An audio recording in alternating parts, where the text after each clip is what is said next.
ఓం క్లీం కృష్ణాయ గోవిందాయ గోపీజనవల్లభాయ నమః.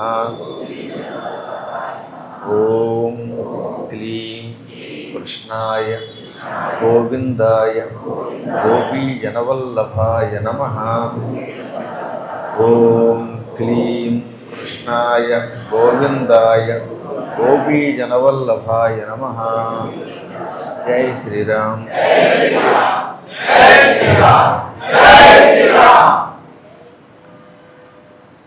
యయాతి మహారాజు గారి చరిత్రని కుండలపుత్రుడైన సుకర్ముడు పిప్పలుడికి చెబుతున్నాడు.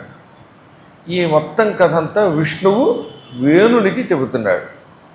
ఇప్పుడు చెప్పబోయే ఈ కథ అంతా, ఈ జరుగుతున్న కథ అంతా పితృతీర్థ మహిమకి సంబంధించిన కథ. తల్లిదండ్రులను సేవించటం వల్ల వచ్చే లాభాలని తెలియజేసేటటువంటి కథ. అందులో భాగంగా ఒక రోజున మాతలి ఇంద్రుని సారథి యయాతి మహారాజు గారి దగ్గరకు వచ్చి, మహారాజా స్వర్గానికి రమ్మంటే స్వర్గం యొక్క విశేషాలు, పాపకర్మలు, ఇవన్నీ విశేషాలు చెప్పిన తర్వాత దాన్ని బట్టి నేను స్వర్గానికి రావాలో రాకూడదో నిర్ణయించుకుంటానని ఆయన అనడం, ఆయన చెప్పడం మొదలుపెట్టాడు. అందులో శరీర విచారం. శరీరం 3 రకాలుగా ఉంటుంది. కేవల పుణ్యకర్మముల వల్ల ఏర్పడే దివ్య శరీరం స్వర్గ శరీరం, కేవల పాపకర్మల వల్ల ఏర్పడే యాతనా శరీరం, పుణ్య పాపకర్మల మిశ్రితమైన మానవ శరీరం. ఈ మానవ శరీరంలో భాగంగా తల్లి కడుపులో పూర్వకర్మ వల్ల ప్రవేశించినటువంటి జీవుడు గర్భంలో ఉన్నప్పుడు నిరంతరం దుఃఖిస్తూ ఎన్నో జన్మలు ఎత్తాను, యాతన పొందాను, ఈసారైనా బుద్ధిగా ఉంటాను, పుట్టాక నిరంతరం హరినామస్మరణ చేస్తాను, పురాణ కథలు వింటాను, పురాణములు, ఇతిహాసములు, వేదములు, స్మృతులు వీటిని ఎప్పుడూ తిట్టను, వీటిల్లో దేనిని తిట్టినా మళ్ళీ నరకం వస్తుంది అని భావిస్తాడు. కొంతమంది మూర్ఖులు ఉన్నారు, వేదములను పొగిడి పురాణాలను తిడతారు. కొందరు మూర్ఖులు పురాణములను పొగిడి వేదములను తిడతారు. ఈ రెండింటినీ పొగిడి స్మృతులను నిందిస్తారు కొందరు. ఈ 3ంటిని పొగిడి ఇతిహాసములను నిందించేవాడు కొందరున్నారు. ఇందులో ఏ నింద చేసినా ఆ నింద వాడిని పరమ పాపాత్ముడిని చేసి మళ్ళీ నరకానికి పంపి పునర్జన్మ వచ్చేలా చేస్తుంది. అందుకే శృతి, స్మృతి, పురాణ, ఇతిహాసములనే వాటిల్లో దేనిని నిందించకూడదు. ఇవన్నీ విష్ణు స్వరూపాలు. అందున ఇప్పుడు పద్మపురాణం ఉందే, పద్మం హృదయం, విష్ణువు యొక్క హృదయం పద్మపురాణం. 18 పురాణములు విష్ణువు యొక్క రూపం. అందులో పద్మపురాణం విష్ణువు యొక్క హృదయం. హృదయాన్ని ఎవడన్నా నిందిస్తాడా? అందువల్ల పురాణములలో గరుడ పురాణం పెళ్లిలో కూడా ఇవ్వచ్చు అంటున్నారు. ఇందాకనే పెళ్లిలో కూడా ఇవ్వడం కాదు, పెళ్లిలోనే ఇవ్వాలి. అది గరుడ పురాణం. గరుడ పురాణం అంటే విష్ణువు యొక్క వాహనం గరుత్మంతునికి విష్ణువు చెప్పిన కథలు. అందులో మొదటిదంతా కూడా రోగ నివారణ, వ్యాధి నివారణ, అనేకములైనటువంటి ఔషధాలకి సంబంధించింది, శరీర ఆరోగ్యాన్ని ఇస్తుంది. రెండోది ఏ పాపాలు చేస్తే ఏ లోకానికి ఎడతామో తెలియజేస్తుంది. మూడవది బ్రహ్మఖండం, కాళింది, కళ్యాణం, సత్యభామ, జాంబవతి వీళ్ళ యొక్క పూర్వజన్మ వృత్తాంతాలు ఉంటాయి. ఆ 3 కళ్ళు అవి అత్యంత పవిత్రములైనవి. అవి పెళ్లిలో కూడా ఇవ్వచ్చు కాదు, పెళ్లిలోనే ఇవ్వాలి. పెళ్లిలోనే ఇవ్వాలి. అది ఎందుకని? పెళ్లిలో శుభం పలకరా అనే ఒక పిచ్చి సామెత పడడానికి లేదు ఇక్కడ. ఎందుకని? పెళ్లి సమయంలో భార్యాభర్తల్ని మీ ఇద్దరు ఎప్పుడూ కొట్టుకోవద్దు, ఐకమత్యంతో ఉండండి అన్నాడు అనుకోండి. ఎవడన్నా మేము శుభమాని పెళ్లి చేసుకుంటుంటే కొట్టుకోవద్దని చెబుతావా అని ఎగురుతాం ఎవరైనా? ఎందుకని? అసలు పెళ్లి యొక్క ఉద్దేశం భార్యాభర్తలు ఐకమత్యంతో ఉండడం కోసం. అందులో మంత్రములే మేము ఎప్పుడూ ఒకళ్ళనొకళ్ళు విడిచి ఉండము, ధర్మార్థ కామములలోని ప్రతిజ్ఞ చేస్తున్నారు. ఆ ప్రతిజ్ఞ నిలబెట్టుకోండి. మీరు ఈ పెళ్ళైన దగ్గర నుంచి తగాదా పడకండి, కలిసి ఉండండి, అన్నీ హాయిగా సుఖంగా ధర్మకార్యాలు చెయ్యండి అని ఎవడన్నా హితబోధ చేస్తే అది దోషం కాదు, అసలు చెప్పవలసిన విధానమే అది. కాకపోతే సంస్కృత మంత్రాలకు అర్థం కాక అదేదో అనుకుంటున్నారు. ఆ మంత్రాల్లో చాలా భాగం ఈ రోజు నుంచి మేము తగాదా పడం, కొట్టుకోం, ప్రాణం పోయినా విడిచిపెట్టం, విడాక్ విడాక్ విడాక్ కనం. ఆ దిక్కుమాల సంప్రదాయం అది కాదు. మేము ఎప్పుడు సుఖంగా ఉంటాం. ఒక్క భర్త నపుంసకుడైనప్పుడు లేక సకల దుర్వ్యసనపరుడైనప్పుడు మాత్రమే భార్య అతనికి బుద్ధి చెప్పి వదలాలి తప్ప తక్కిన వేళల్లో చిన్న చితక విషయాలకు వదలకూడదు. ఇవన్నీ అందులో ఉంటాయి. ఏదో కర్మగాలి 10 రూపాయలు పోయి అనుకోండి, అంత మాత్రం చేత మొగుడిని ఆవిడ కొట్టకూడదు. అలాగే భార్యామణిని హింసించకూడదు. ఇద్దరూ ఎంతో ఐకమత్యంతో ఉండాలని చెప్పడం ఎలా అయితే ధర్మమో, అలాగే మానవుడు పాపాలు చేస్తే నరకానికి పోతాడని చెప్పడం కూడా ధర్మం. ఇన్ని విశేషములు గరుడ పురాణంలో ఉన్నాయి.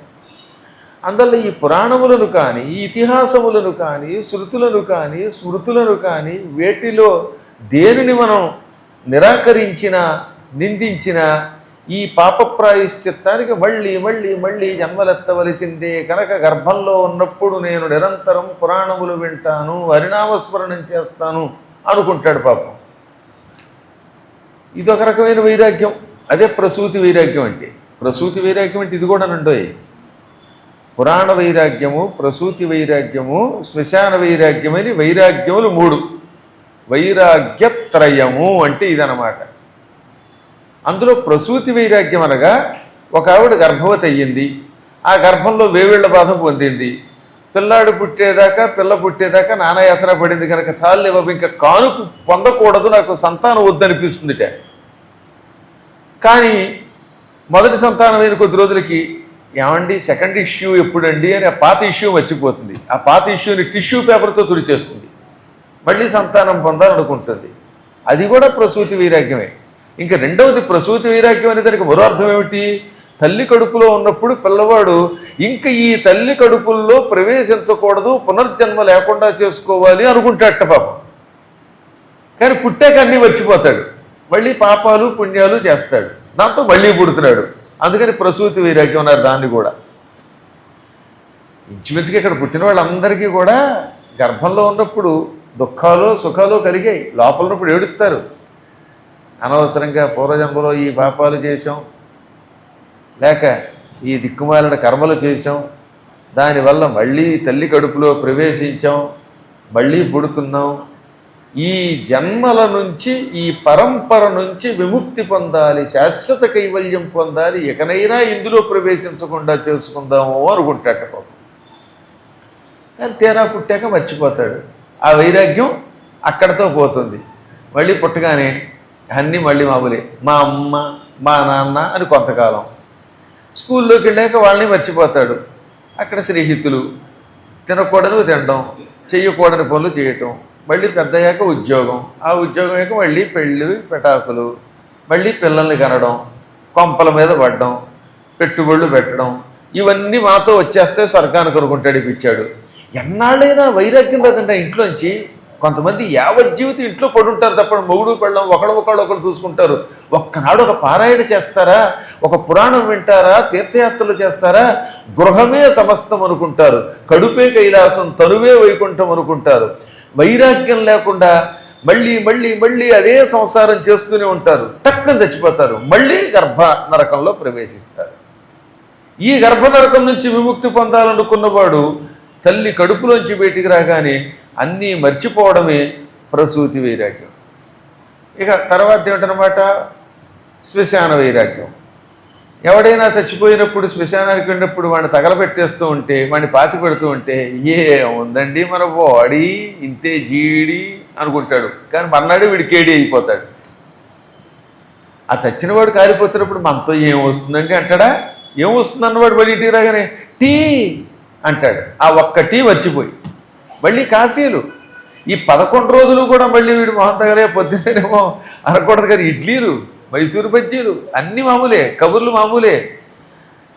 ఒక ఆవిడైతే మరీ దారుణం, వాళ్ళ అమ్మ చచ్చిపోతే అమ్మ అకౌంట్లో ఉన్న డబ్బు ఎవరికి వస్తుంది. అది వాళ్ళ లక్షణం. అమ్మ చచ్చిపోయిందని బెంక కాదు, అమ్మ అకౌంట్ ఎవరి పేరు మీద ఉంది, ఆ డబ్బు ఎవరికి వస్తుంది, అమ్మ గొలుసు ఎవరికి వస్తుంది, అమ్మ పులుసు ఎవరికి వస్తుంది. ఏం వైరాగ్యం ఏంటి వాళ్ళ మొహన. ఇటువంటి వాళ్ళని చూసినప్పుడే బాధ కలుగుతుంది అనమాట. మనుషులకి, ఈ జీవులకి ధనం మీద కాంక్ష తప్ప, సుఖాల మీద, తన శరీరం మీద తప్ప రవ్వంత కూడా చచ్చిపోయిన వాళ్ళ మీద వ్యామోహం ఉండదు. అదే ఉంటే నీకు ఆ కోరికలు వచ్చిందయ్యా. తల్లో తండ్రులు చచ్చిపోతే అయ్యో మా అమ్మ మా నాన్న ఈ దివ్యమైన శరీరం ఇచ్చిన వాళ్ళు పోయారనే దుఃఖం రవ్వంతలేదా? వాళ్ళ ఆస్తి ఎవరికి వస్తుందనేటటువంటి వ్యామోహంలో పడిపోయి కొట్టు చచ్చిపోయి కోట్లు చుట్టూ తిరుగుతున్నారంటే ఇటువంటి వ్యక్తులకి పునరపి జననం పునరపి మరణం తప్ప శాశ్వత కైవల్యం వస్తుందా? కాబట్టి శ్మశానానికి వెళ్ళినా ఆ వైరాగ్యం కేవలం క్షణికమే, రవ్వంత కాలమే ఉంటుంది. మళ్ళీ వ్యామోహాలన్నీ పోతాయి. తల్లి పోయినా అంతే, తండ్రి పోయినా అంతే. నేను ఎరిగి ఒక ఆయన ఉండేవాడు, వాళ్ళ ఆవిడ లేకపోతే ఒక్క క్షణం ఉండలేకపోయేవాడండి పాపం. వాడు ఆవిడ చచ్చిపోయినా ఆయన శుభ్రంగా ఉన్నాడు. ఆవిడ పోయిందిరా, తన దారి తను చూసుకుంది అన్నాడు అంతే. ఆవిడ లేని రోజుల్లో పదే ఏం తలుచుకోలేదు. ఎటొచ్చి ఆయన అల్లుడు కూతురు అన్నం పెట్టలేదు, చచ్చిపోయాడు అనుకోండి, అది వేరే విషయం. కాబట్టి ఎవరు పెడతారు? ఈ వ్యామోహాలు ఎవరికి ఎక్కువ ఉంటాయో, పెళ్ళాం మీద ఎవరికి వ్యామోహం ఉంటుందో ఆ పెళ్ళం తొందరగా విడిచిపెట్టేస్తుందట. లేక మొగుడు మీద ఎవరికి వ్యామోహం ఉంటుందో ఆ మొగుడు ముందు పోతాడు. నేను చాలామంది చూశానంటో కేవల భార్యా వ్యామోహితుడికి చివరి రోజుల్లో కనీసం 10 ఏళ్ళో 12 ఏళ్ళో భార్యా వియోగంతో బాధపడే దుర్యోగం ఇస్తాడు. అందులో ఎక్కువ వ్యామోహం పెట్టుకోకూడదు. శ్మశానంలో చచ్చిపోయినప్పుడు ఉన్న వైరాగ్యం అది 24 గంటలు ఉంచుకోమండల్లా, కనీసం ఎంతో కొంత మనస్సులో ఉండాలి. మన శరీరం ఇవాళ కాకపోతే రేపైనా పోతుంది. ఈ శరీర వ్యామోహంతో, లౌకిక సుఖాల వ్యామోహంతో పరమాత్మని మర్చిపోకూడదనే జ్ఞానం కలిగి ఉంటే చాలు. అయినా మర్చిపోతాడు మానవుడు. అలాంటి వాడు ఎంతమందిని చూసామండి. మా ఆయన లేకపోతే నేను బతకలేను అన్నావిడ మళ్ళీ ఇంటికి వచ్చాక మా ఆయన నేను కలిసి 25 ఇడ్లీ తినేవాడు. ఇప్పుడు 25 ఇడ్లీ నేనే తినాలనేది ఆవిడ. రోజు సాంబార్లో ముంచుకొని 25 ఇడ్లీ ఆవిడే తినేది. అలాగే భర్త ఒక ఆయన మా ఆవిడ లేకపోతే ఒక్క క్షణం ఉండలేనని అల్లాడిపోయాడండి. హైదరాబాద్లో ఒక ఆయన ఉన్నాడండి. ఆయనకి పాపం పెళ్ళం అంటే ఎంత ఇష్టం అంటే పెళ్ళం గీచిన గీటు దాటేవాడు కాదు. ఆ పెళ్ళం ఏమో పాపం కొడుకులు బాగా చదువుకుని సంపాదించిన ఒక్కొక్క కొడుక్కి 2 ఇళ్ళు ఇవ్వాలని ఈ ఇళ్ళు కట్టించడం అనే పిచ్చతో గుండెకి చచ్చిపోయింది. ఓ 2 రోజులు ఎంత ఏడ్చేసాడు ఆయన, మా ఆవిడ అని. ఆవిడ పోయి ఇప్పటికి దాదాపు 30 ఏళ్ళు అయింది. అయినా శుభ్రంగా ఉన్నాడు ఆయన. ఏం చేస్తాడు? ఇంకా పిచ్చ పెరిగింది. ఇప్పుడు ఎవరన్నా కనపడితే మేము కనపడ్డామురా అండం తెప్పడం. మళ్ళీ ఈ పిచ్చిలన్నీ ఉంటాయి. పిల్లల మీద వ్యామోహమో పెళ్ళ మీద వ్యామోహమో ఉన్నంత మాత్రం చేత వెళ్ళిపోయాడా? వెళ్ళడు. పోని ఈ వ్యామోహాలు విడిచిపెట్టి ఏమైనా జ్ఞానం పొందాడా? అది లేదు. ఇంకా కొడుకులు ఆ ఇంట్లో తిండి ఎవడైనా వస్తే వాడితోటి ఆధ్యాత్మిక సంభాషణ పోయి దిక్కుమన్నాడా, నేను గుర్తున్నానా, నేను బంధువుని అని తెప్పడమే తప్ప వైరాగ్యం రాదు వాళ్ళకి. వాళ్ళ కర్మ అటువంటి వాళ్ళకి మోక్షం ఎలా వస్తుంది? అందువల్ల శ్మశాన వైరాగ్యం కూడా తాత్కాలికమే. ఇక ఇదిగో పురాణ వైరాగ్యం. ఈ పురాణం వింటున్నప్పుడు మీ అందరికీ ఏమనిపించేస్తున్నమాట, అయ్యి బాబాయ్ గురువు గారు చెప్పినట్టల్లా నడుచుకుందాం, రామస్మరణం చేద్దాం, నారాయణ స్మరణ చేద్దాం, ప్రవచన మండపానికి అవసరమైతే ప్రాణం ఇచ్చేద్దాం అనిపిస్తుంది. ఒక్కసారి స్వస్తి అన్నాక మీద పడి తోసుకుని బయటికి వెళ్ళాక పులిహార తిన్నాక ఆయన ఏదో ప్రవచన మండపానికి ఇమ్మంటే ఎందుకు ఇవ్వడం, దాని బదులు మన పెళ్ళానికో బిడ్డకో లేకపోతే మనవడికో మనవరాలకో ఇంకోళ్ళకో ఇచ్చుకుంటే బాగుంటుంది, సినిమాకి ఇచ్చుకుంటే బాగుండి అనిపిస్తుంది. అందుకని జేబులోంచి తీసిన 1000 రూపాయలు మళ్ళీ సినిమాకి ఖర్చు పెడతాం. ఇదో లక్షణం. ఈ పురాణములు చెబుతున్నప్పుడు అప్పుడప్పుడు యాత్రల గురించి అనౌన్స్ చేస్తే ఏమైనా సరే ఇంకా కేదారం వెళ్ళిపోదాం, బదరి వెళ్ళిపోదాం, లేకపోతే ఆయనతో బృందావనం వెళ్ళిపోదాం, నైవిచారణ్యం వెళ్ళిపోదాం అనిపిస్తుంది. బయటికి వెళ్ళాక ఎందుకు వచ్చిన నైవిచారణ్యం అంటే ఇంట్లో కూర్చుని పులిహార దద్దోజనం తినక నూడిల్స్ తినక అనిపిస్తుంది. అందువల్ల ఇది పురాణ వైరాగ్యం. ఈ త్రివిధ వైరాగ్యములలో ఏ వైరాగ్యము శాశ్వతం కాదు. అందువల్లే జీవులు పుడుతూ చస్తూ ఉంటారు. ఆ కల్లో వాడు అనుకుంటట్టు మళ్ళీ నేను మోక్షాన్ని కోరుకుంటాను, ఇక మీదట పుట్టాక జాగ్రత్తగా ఉంటాను, పరకాంత పరధనములను కోరను, కలజన సహవాసం చెయ్యను, నీచులతో స్నేహం చెయ్యను అనుకుంటాట. నానా ప్రకారాలుగా విలపిస్తూ ఉంటాడు. క్రమంగా గర్భంలో నుంచి బయటకు వస్తాడు. టక్కన బయటికి రాగానే ఈ ప్రాజాపత్యము అని పేరు కలిగిన ఒక వాయువు బయటికి తోస్తుంది. దానివల్ల బయటికి రాగానే ఈ బయట గాలి తగులుతుంది. భూలోకంలో ఉండేటటువంటి వాయువు సోకడంతో మొత్తం మర్చిపోతాడు. తల్లి కడుపులోంచి ముందు సాధారణంగా తల బయటకు వస్తుంది. దానికి శీర్షోదయం అని పేరు. ఒక వ్యక్తి యొక్క నక్షత్రం ఈ శీర్షోదయాన్ని బట్టే లెక్క కడతారు. తల బయటకు వచ్చినప్పుడు ఆ టైం నోట్ చేసుకోవాలి. అదే వాడి నక్షత్రానికి మూలం. అంతేగాని మొత్తం పుట్టుకొచ్చేదాకా చూడక్కర్లేదు. అర్థమైంది కదా? లోపలికి అడుగు పెడితే చాలు, కంపార్ట్మెంట్లోకి అడుగు పెడితే చాలు వాడు ప్రయాణం చేసినట్టే. బెర్త మీద కూర్చునే లోపు వాడు రైలు ఎక్కేసాడు కదా, రైలు కదిలిపోయింది కదా, ఇంకే రైల్లోకి ఎక్కినట్టే. అలాగే భూమి మీదకి వాడి తల కనపడిందంటే వాడి నక్షత్రం వచ్చినట్టే.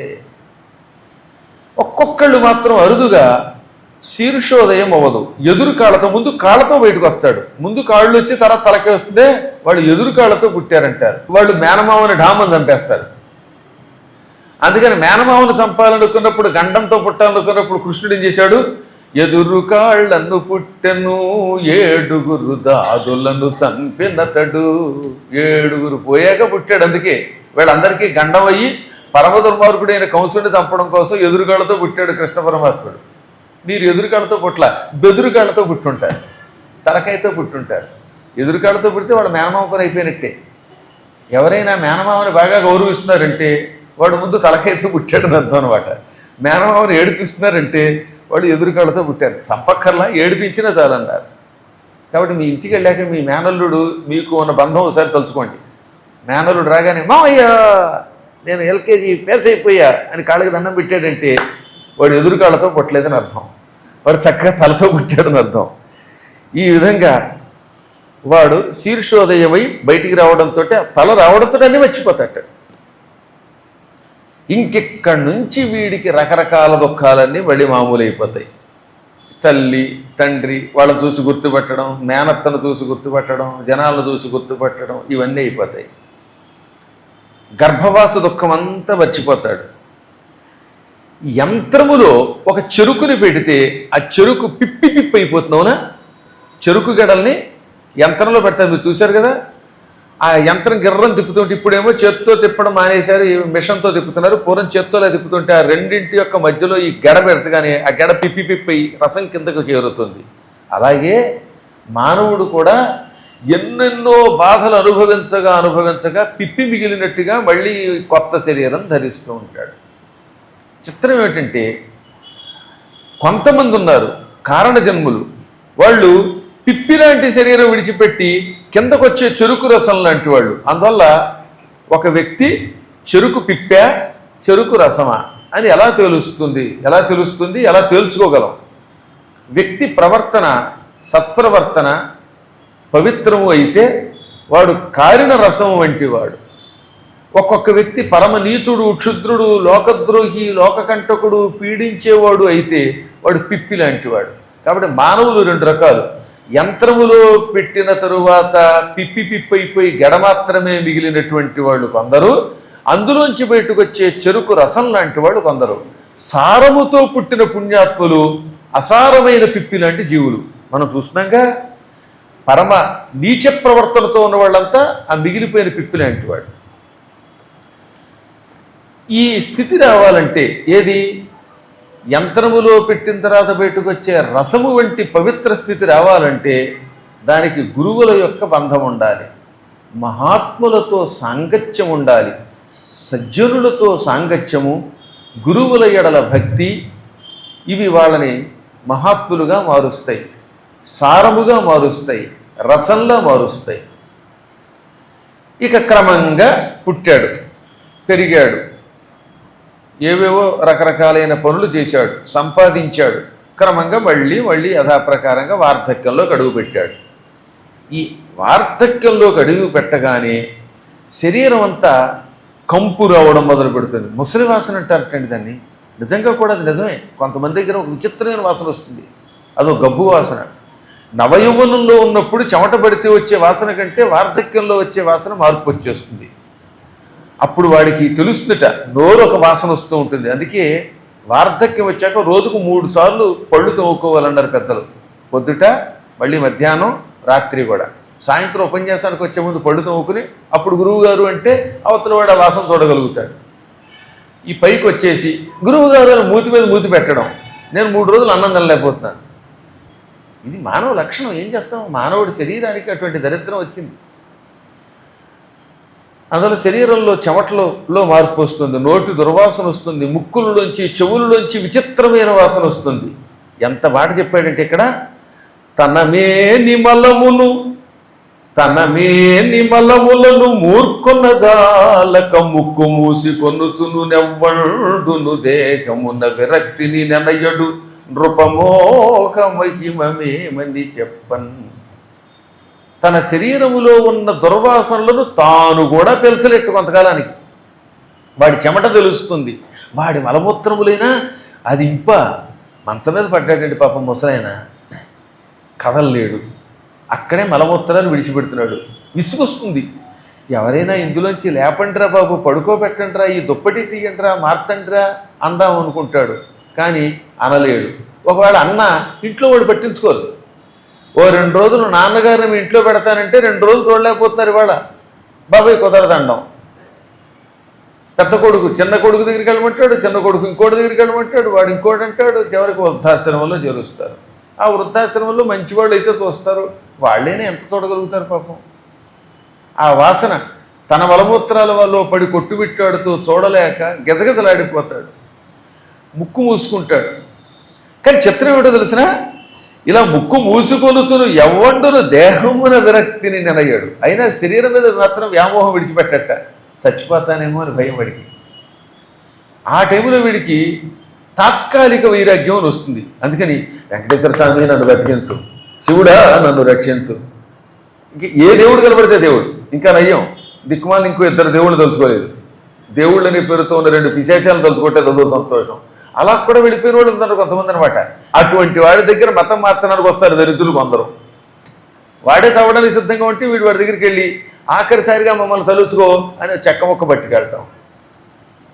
ఈ విధంగా మానవునికి ఎప్పటికీ వైరాగ్యం రాదు. దీనికే మోహమహిమ అని పేరు. ఇది ఒక మోహం. మోహం అనగా ఎప్పటికీ అక్కడ నుంచి దూరంగా వెళ్ళాలి అనిపించకపోవటమే. తాగుపోతాడు, ఓసారి అలవాటు పడిపోతే చచ్చిన తాగుడు మాండవు. ఆ తాగుడికి దూరంగా వెళ్ళలేకపోవటమే మోహమహిమ. అలాగే ఈ చుట్టా బీడీ సిగరెట్ ఓసారి దానికి అలవాటు పడితే చచ్చేదాకా కాలుస్తూనే ఉంటాడు, వదలలేడు. అది ప్రమాదం అని తెలిసినా విడిచిపెట్టలేకపోవటమే మోహమహిమ. ఏ వస్తువు వల్ల తనకి ప్రమాదమో దానిని విడిచిపెట్టలేకపోవటమే భయంకరమైన మోహం.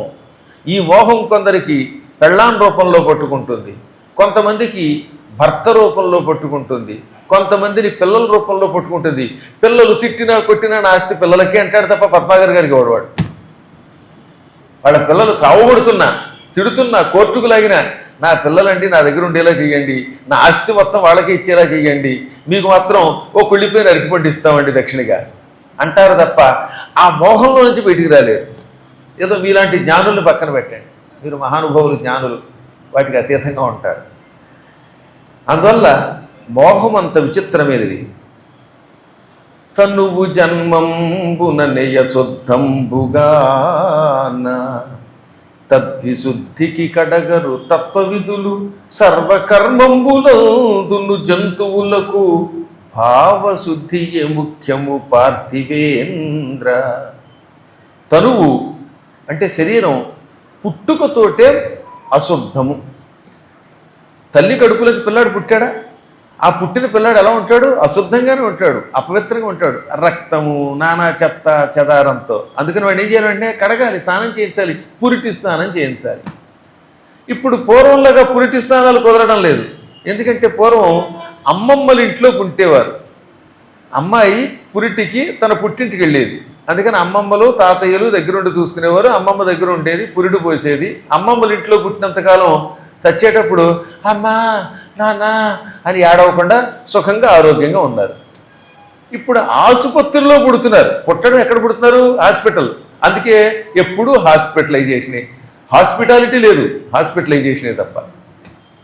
అందులో పుట్టడమే అనారోగ్యంతో అక్కడ ఆసుపత్రిలో పుట్టడం వల్ల పుట్టినవాడు చిన్నప్పటి నుంచి చచ్చేదాకా ఎప్పుడు చూసినా అహనా ఆసుపత్రి, అహనా ఆసుపత్రి అనుకోవడం, అక్కడ పోవడం, మొత్తం డబ్బంతా అక్కడ తగలేయడం. ఒకసారి మనం కూడా ఆలోచించాలి, ఎందుకు అస్తమాటు ఆసుపత్రికి కొట్టుకోవడం? ఇంట్లో ఖచ్చితంగా అపూర్వంగా పురుడు వస్తుంది, బాగానే వస్తుంది. కంగారు మనకి, గొడ్డు కంగారు. చిన్న చిన్న తుమ్ము వస్తే కంగారు. హచ్చి అన్నాడా వీడికి పిచ్చి పట్టుకుని ఆసుపత్రికి వెళ్ళడం. అప్పుడు ఆ ముక్కుకి పైనుంచి కింద దాకా ఎమ్మలన్నిటికీ కూడా స్కానింగ్. ఓ 10,000 అయ్యాక ఏం లేదండి ఎలర్జీ, అది మనకు తెలీదా? ఈ ముక్క చెప్పడానికి, ఎలర్జీ అని చెప్పడానికి మన దగ్గర ఉన్న ఎనర్జీ 10,000 లాగేశారు. ఆ తర్వాత ఏం అక్కర్లేదండి ఎలర్జీ అండి, అదేదో ఉషు కుషు పీల్చండి, దాని బదులు హాయిగా పసుపు ఇంత గుడ్డ మీద పోసుకుని ముక్కు పీల్చుకుంటే తగ్గిపోతుంది. అందరు ఎప్పుడూ కూడా మందు వేసుకుంటే రొంప వారం రోజుల్లో తగ్గుతుంది, మందు వేసుకోకపోతే 7 రోజుల్లో తగ్గుతుంది. రెండు ఒకటే. అయినా కంగారు. ఈ విధంగా ఏం చేస్తాడనమాట, మనిషి పుట్టడమే అశుద్ధంగా పుడుతున్నాడు, ఈ అశుద్ధమైన శరీరానికి స్నానం చేయించాలి. ఇలా నిరంతరము మన శరీరము అశుద్ధితోనే ఉంటుంది. మానవ శరీరము ఎంత ప్రయత్నించినా సంపూర్ణముగా సువాసనతో ఉండదు, నిత్యము అశుద్ధమే. ప్రొద్దుట స్నానం చేస్తే మధ్యాహ్నానికి చెమట కంపు మామూలే, మళ్ళీ మధ్యాహ్నం చేసినా సాయంత్రానికి కంపే. ఆ కంపు మీకైతే ఇంపేమో తెలియదు కానీ చూసేవాడికి ఇబ్బందే. ఒక ఉదాహరణ చెబుతాను. పాపం ప్రొద్దుటే ఉద్యోగానికి వెళ్ళాడు ఒక ఆయన, సాయంత్రం ఇంటికి వెళ్ళి స్నానం చేయడానికి వీలు లేక పరుగు ఉపన్యాసానికి వచ్చాడు. ఆ తర్వాత గురువుగారు వెళ్ళిపోతున్నప్పుడు గురువుగారు అని 2 చేతులు ఎత్తి నమస్కరిస్తే ఆహా అహన్నా ఇంపంట ఓహన్నా కంపంట అని ఎంత అద్భుతంగా ఉంటుందండి ఆ శరీరం. ఎన్ని సెంట్లు కొట్టుకోండి ఇంకో దరిద్రం. పెంట మీద గంధం కొట్టినట్టుగా పెర్ఫ్యూమ్ కొడితే ఎలా ఉంటుందంటే అది ఇది కలిపి విచిత్రమైన వాసన వస్తుంది. అందుకని కుళ్ళిన కోడి మీద, కుళ్ళిపోయి వాసన వస్తున్న కోడి మీద పన్నీరు చల్లితే ఆ వాసన పీలిస్తే కన్నీరు రాకపోతే ఏమొస్తుంది? అందువల్ల మానవ శరీరము అపవిత్రమే. శరీరం ఎలాగో అశుద్ధిగా ఉంది కదా, కనీసం మనస్సైనా పవిత్రంగా ఉంచుకోవచ్చును కదా. అయినా వీడేం చేస్తాట, శరీరం అశుద్ధమైనప్పుడు స్నానం చేసో గంధం పూసుకునో దాన్ని కొంతవరకు పక్కకి గంటుకుంటాడు ఎంతో కొంత, మనస్సుని మాత్రం బాగు చేసుకోలేడు. శారీరక శుద్ధి కంటే మానసిక శుద్ధి చాలా అవసరం. ఎదురుగుండా కూర్చున్న వాడు మనసులో ఏముంది ఏం తెలుసు? పక్కావాడి మెడలో బాగా దట్టంగా గొలుసు కనబడితే దీని మొహం తగలయ్యి గొలుసు నాకు ఇచ్చేస్తే బాగుండు, నేను అలాంటి గొలుసు చేసుకుంటే బాగుండు అనిపించవచ్చు.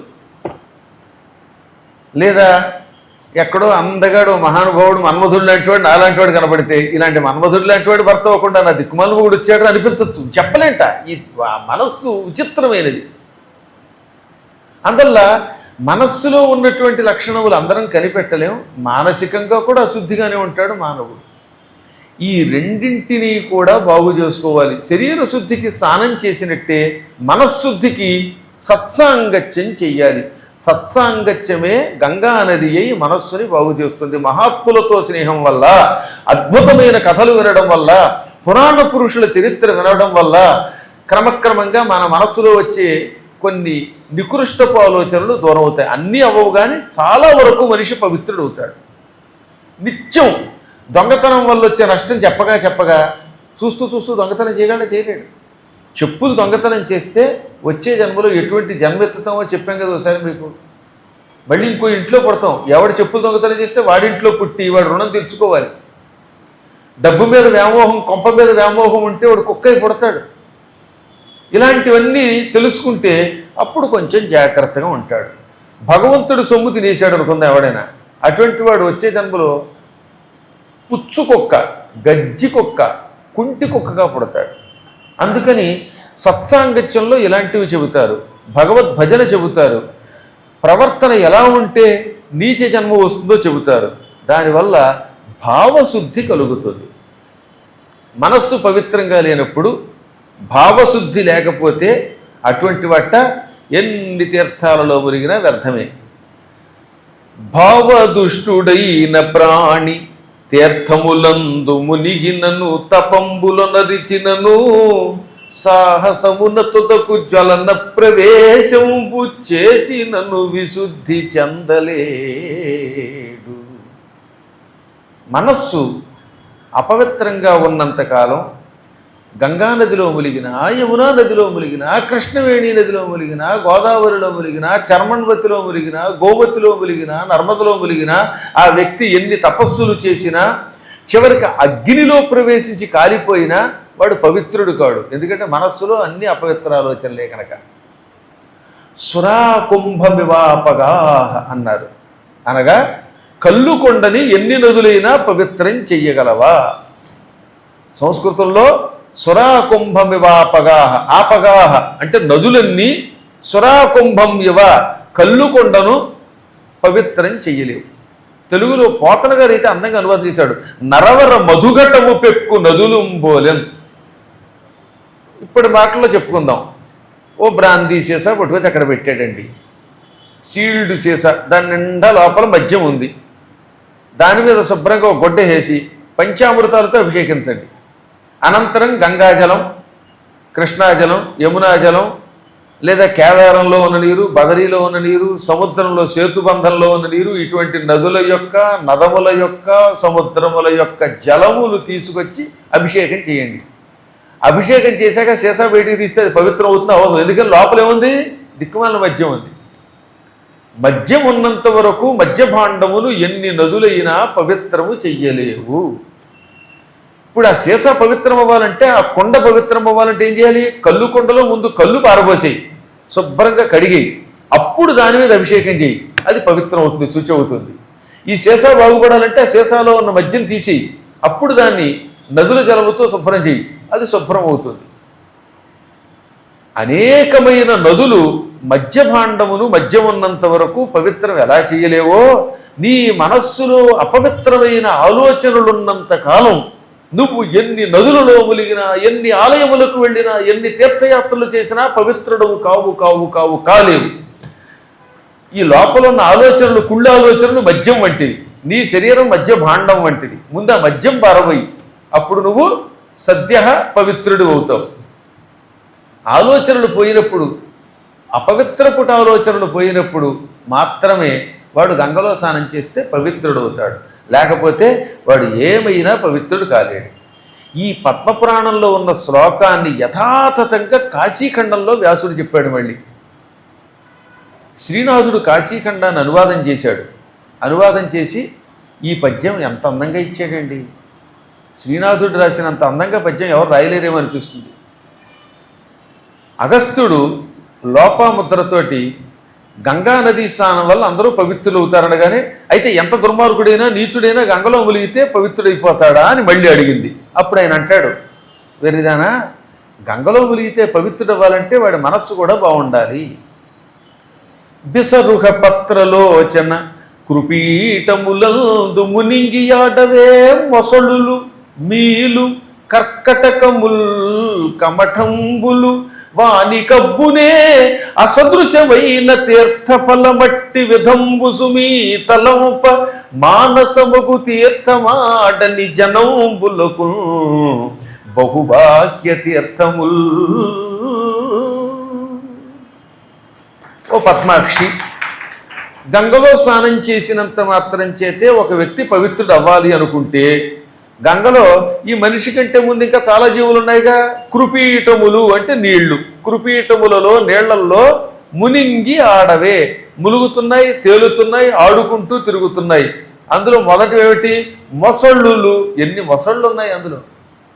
మీలు, చేపలున్నాయి. కర్కటకములు, పీతలున్నాయి.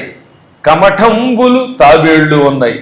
మొసళ్ళు, చేపలు, పీతలు, తాబేళ్లు, ఇలాంటి జలజంతువులు ఎన్నో గంగానదిలో ములుగుతున్నాయి, తేలుతున్నాయి, జలక్రీడలాడుతున్నాయి. ఎందుకంటే అందులో పుడుతున్నాయి కనుక అవే నివాస స్థానం కనుక అందులోనే ఉంటున్నాయి.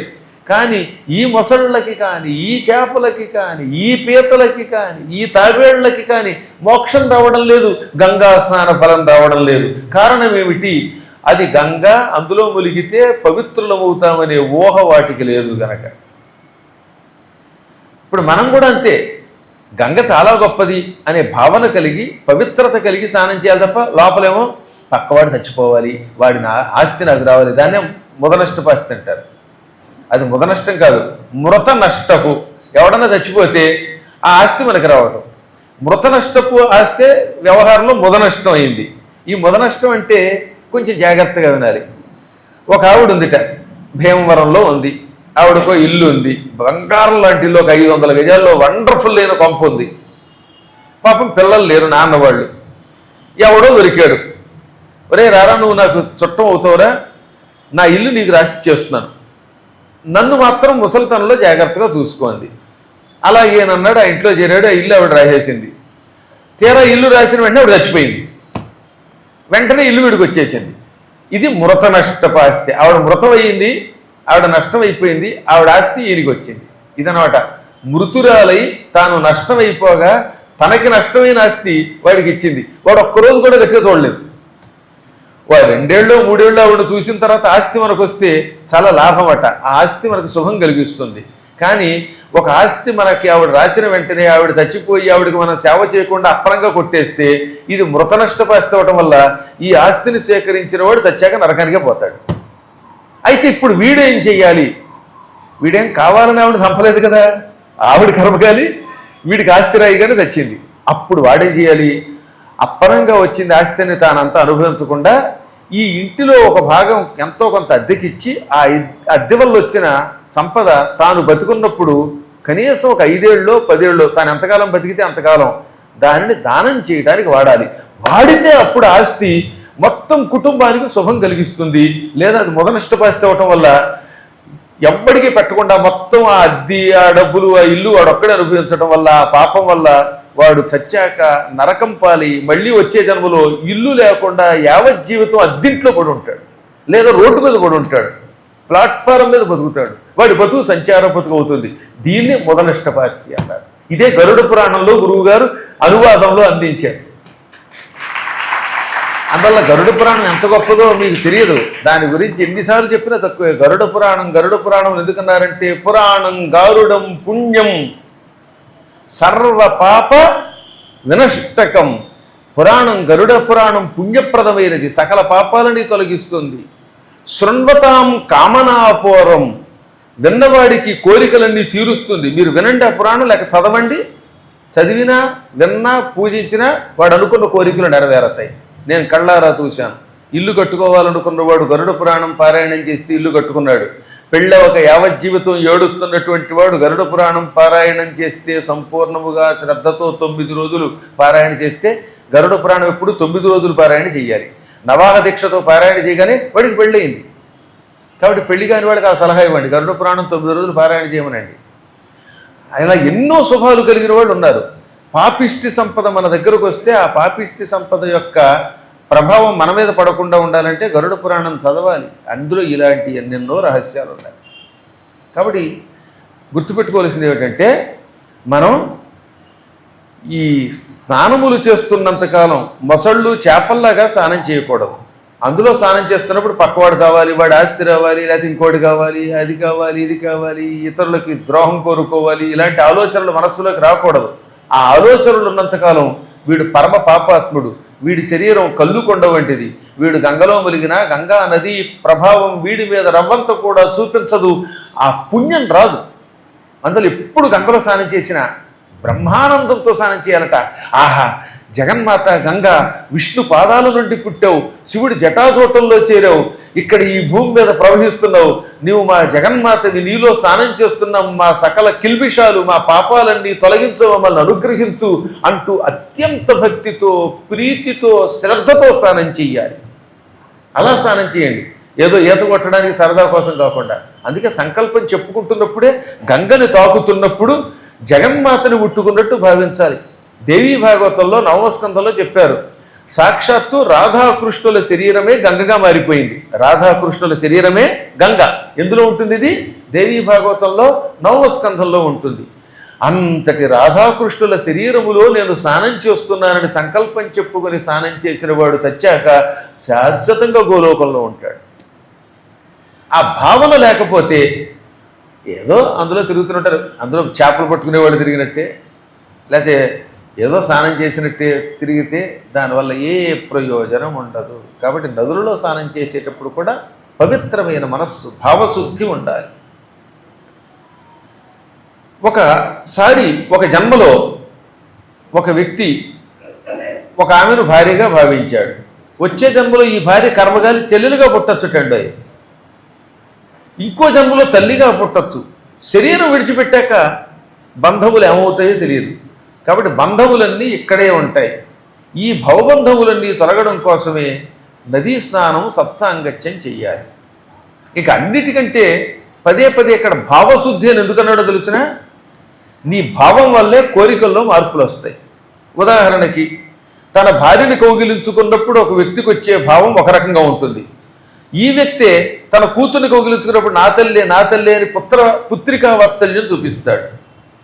భర్తని కౌగిలించుకున్నప్పుడు భార్యకు ఒక భావన వస్తుంది, కొడుకుని కౌగిలించుకున్నప్పుడు ఒక భావం ఉంటుంది. ఎందుకని? భావాల్లో భేదం. అందులో కౌగిలింత చేసినా ఆ కౌగిలింతలో ఒక్కొక్క చోట ఒక్కొక్క ఆలోచన ఉండడం వల్ల వీడికి పాపాలు అంటకుండా ఉంటున్నాయి. ఎంత గొప్ప మాట చెప్పాడు చూడండి. కౌగిలించుకొను కాంతను పుత్రిని పతిని సుతుని అందు భావభేదమున్న కథనకాది వదవదు పాపంబు కాయం ఒకటి అయినగాని భూపా.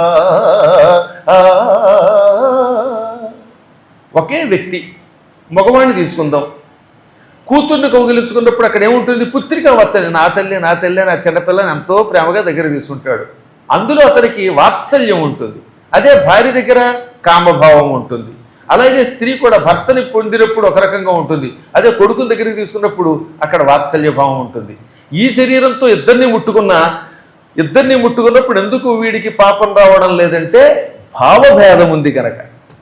ఈ భావభేదం గ్రహించి అన్ని ఎడల చాలా జాగ్రత్తగా సుతుల దగ్గర ఎలా ఉండాలి, పతి దగ్గర ఎలా ఉండాలి, పుత్రిక దగ్గర ఎలా ఉండాలి, లేకపోతే పుత్రుడి దగ్గర ఎలా ఉండాలి, భర్త దగ్గర ఎలా ఉండాలి, స్నేహితుల దగ్గర ఎలా ఉండాలనే భావన మనస్సులో అనుక్షణం పెట్టుకున్నవాడు ఎంతమందితో తిరిగినా ఎవరి పక్కన కూర్చున్నా పాపాలు పోవు. ఒక్కసారి భార్యామణిని ఎవడో పాపం వచ్చి విడిచిపెట్టేసేటండోయ్. పరిత్యక్తాచ ప్రేయసి అన్నారు. ఒక ఆయనకి భార్య అంటే చాలా ఇష్టం, ఆ భార్యకు కూడా భర్త అంటే చాలా ఇష్టం. ఇద్దరూ ఎంతో ప్రేమతో నీవు లేక నేను లేను, నేను లేక నీవు లేవు, నువ్వే నేను నేనే నువ్వు, నువ్వే నేను నేనే నువ్వు లేనిచో ఈ జగమే లేదని పాడుకున్నారట. కానీ ఏ కారణం చేతనో తగాదా వచ్చింది, భార్యను విడిచిపెట్టేశాడు. పరిత్యక్తాచ ప్రేయసి, విడిచిపెట్టబడిన భార్య ఇప్పుడు భర్త మీద చాలా కోపం కదా. మొగుడు కనబడితే ఛీ ఈ దుర్మార్గుడితో కాపురం చేయను వెళ్ళను అంటుందా లేదా? ఇప్పుడు కోర్టులో చూస్తున్నాం కదండి. ఒక్కసారి విడిపోతే ఎంత కక్షో. అంత పూర్వం దాకా నువ్వే రక్ష అన్నది ఆవిడ, ఇప్పుడు వాడి మీద కక్ష, వాడికి యావజ్జీవితం శిక్ష. ఎంత మార్పు వచ్చింది? ఎందువల్ల? ఆ వ్యక్తే, కానీ నీ మనస్సులో మార్పు వచ్చింది. ఇక్కడ మార్పు ఎవరిలో వచ్చింది? మనస్సులో. శరీరాలు అవే, కానీ కోపం వచ్చిందా? నిన్నటిదాకా ఏమో ప్రేమ, అందుకని ఏమండి మీరు లేకపోతే ఉండలేను, మిమ్మల్ని వదిలితే నేను చచ్చిపోతాను అన్నావిడ రేకపోతే నీ మొహం నాకు చూపించుకుంటుందా లేదా? దీనికి మూలం భావమే. అలాగే ఒక సమయంలో రుచించిన పదార్థం మరో సమయంలో రుచించదట. ఒక రోజునేమో వాడికి చాలా ఇష్టం జామకాయలు, రైలు ఎక్కాడు, 25 జామకాయలు తినేశాడు. చిచ్చి దిక్కుమాల జామకాయలకి తిన్నదట. ఆ కాసేపు నాకు వాడి జామకాయ కనపడితే, అంటే ఆ జామకాయే ఎక్కువ తినడం వల్ల ఏమైంది? విరక్తి కలిగింది. వంకాయ కూర చాలా బాగుంటుందిలేండి బాగా తింటే.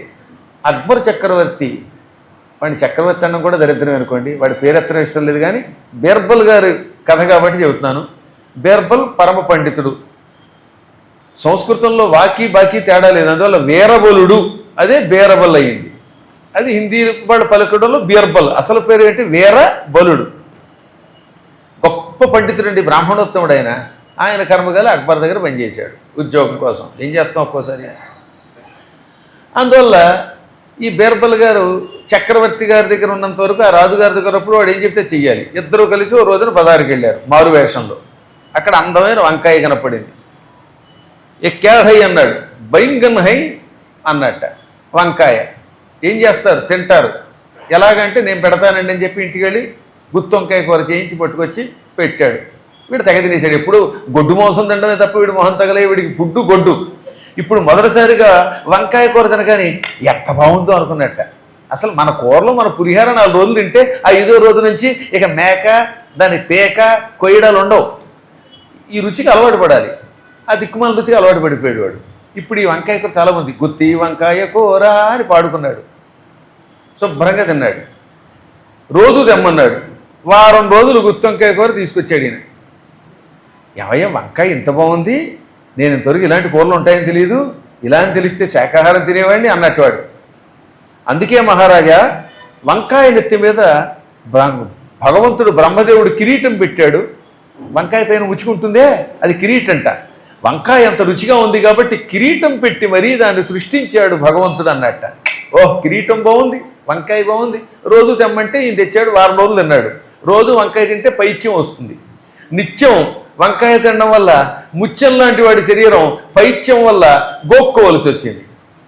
బరుకు గొక్కుని ఏమిటిదంటే డాక్టర్లు అన్నారు రోజు వంకాయ తినవు కదా అందుకని పైత్యం వచ్చింది, అందులో అల్లం కూడా దట్టించాలి, అల్లం లేకుండా మరీ తినేసావు అన్నట్ట. ఏం దిక్కుమాల కూర దురదొస్తుంది బీరపల్లి అన్నట్ట. వెంటనే బీరపల్లి అన్నాడు, అందుకేనండి దేవుడు దాన్ని ఎత్తుదా బాగా శీల దగ్గొట్టాడు, మేకు దగ్గొట్టాడు అన్నట్ట. మొన్నేమో కిరీటం అన్నావు, ఇప్పుడేమో మేకంటావు. ఏమిటంటే అప్పుడు మీకు దాని మీద ఇష్టం ఉంది అందుకని అది కిరీటం, ఇప్పుడు మీకు దాని మీద ఇష్టం లేదు అందుకని అది మేక అయ్యింది అన్నట్టు. అందువల్ల మనస్సులో మార్పు వచ్చినప్పుడు దానికి అనుగుణంగా మాట్లాడతాం. నిన్న బాగున్న రుచి ఇవాళ బాగుండకపోవచ్చు, అందుకని మంచి మాట చెప్పాడు. ఒక సమయమున రుచించిన ఒక సమయంబున రుచింపకుంటకు భావం ఒకటి నిదానముగా ఉన్న సకలము సిద్ధించు భావ శౌచంబునన్. ఒకరోజు బాగున్న పదార్థం మళ్ళీ బాగుండకపోవడానికి గల కారణం మన మనస్సే. నిన్న మనకి గ్యాస్ ట్రబుల్ లేదండి, అందుకని పులిహోర చాలా రుచిగా ఉంది. మళ్ళీ ఇవాడు కూడా పులిహోర తెచ్చారు, కానీ ఇవాడు కరవగాలి లోపల ఎసిడిటీ గ్యాస్ ట్రబుల్ ఉన్నాయి. అందుకే మంచినీళ్ళు తాగి ఇక్కడ నుంచి పారాయణ చేస్తున్నాడు కూడా బయటికి వెళ్తాడు. ఈ టైంలో ఇప్పుడు పులిహోర పెడితే మండిపోదా, చిచ్చి దిక్కుమాల పులిహోరనే రోజు అంటాడు. అంటే నిన్న రుచించిన అదే పులిహోర అంత బాగా చేసిన ఇవాడు రుచించకపోవడానికి గల కారణం వీడి మనస్సులో మార్పు. మనస్సులో ఎందుకు మార్పు వచ్చింది? శరీరంలో మార్పు. మా చిన్నప్పుడు బెంగళూరులో ఉపన్యాసం చెబుతున్నప్పుడు, నా చిన్నప్పుడు కాదు, ఒక ఆయనకి ఒక కూతురు కొడుకు ఉన్నారు. ఆ కూతురు చిన్నప్పుడు మాతో పాటు పురాణానికి వచ్చేది. రోజు యాపిల్స్ ఇచ్చేవారు, 7 రోజులు సప్తాహం రోజు వచ్చేది. ఓ రోజు యాపిల్స్ తీసుకుంది, రెండో రోజు తీసుకుంది. ఒక్కసారి పెద్ద గొంతు వేసుకుని ఆర్గనైజర్స్ రోజు యాపిల్సేనా అంది. ఇంకా ఆయన చూడండి, ఆ తంగిరాల సుబ్బారావు గారు చాలా గొప్ప మంచి అద్భుతమైన ప్రొఫెసర్, బెంగళూరు యూనివర్సిటీలో తెలుగు ప్రొఫెసర్ గారు. టీవీ సుబ్బారావు గారు అంటే నాకు చాలా ఇష్టం. ఆయనంటే ఆయనకు కూడా పెద్దలంటే ఎంత అభిమానం. ఆయన ఒక్కసారి అలా నవ్వలేక పక్కపక్క నవ్వేశాడు వేసవికాల్లో బెంగళూరులో, రోజు యాపిల్సేనా అని. ఆ తర్వాత నుంచే నవ్వి ఆ పిల్ల వచ్చినప్పుడల్లా ఓ రోజున మామిడి పళ్ళు, ఓ రోజు అవి ఇవ్వడం మొదలెట్టాడు. ఆ తర్వాత ఆ పిల్ల కుదరలేదనుకోండి, ఇప్పుడు బాగా చదువుకునేదో అయిపోతుంది. అంచేత ఆ పిల్ల తండ్రి గారు కూడా ఇప్పుడు ప్రస్తుతం బెంగళూరులో లేడు, ఆయన అదేదో ఊళ్ళో ఉన్నాడు, పోలాండో హాలాండో ఫిన్లాండో. కాబట్టి చెప్పచ్చేది ఏంటంటే ఆ యాపిల్ పండే 2 రోజులు గడిస్తే 3 రోజులకు విరక్తి కలుగుతుంది మనకి. పండు అంటే ఒక రోజు తింటాం, 2 రోజులు తింటాం, రోజు అది ఇస్తే ఏం బాగుంటుంది? మనస్సులో తేడా వచ్చినప్పుడు బాగుండదు.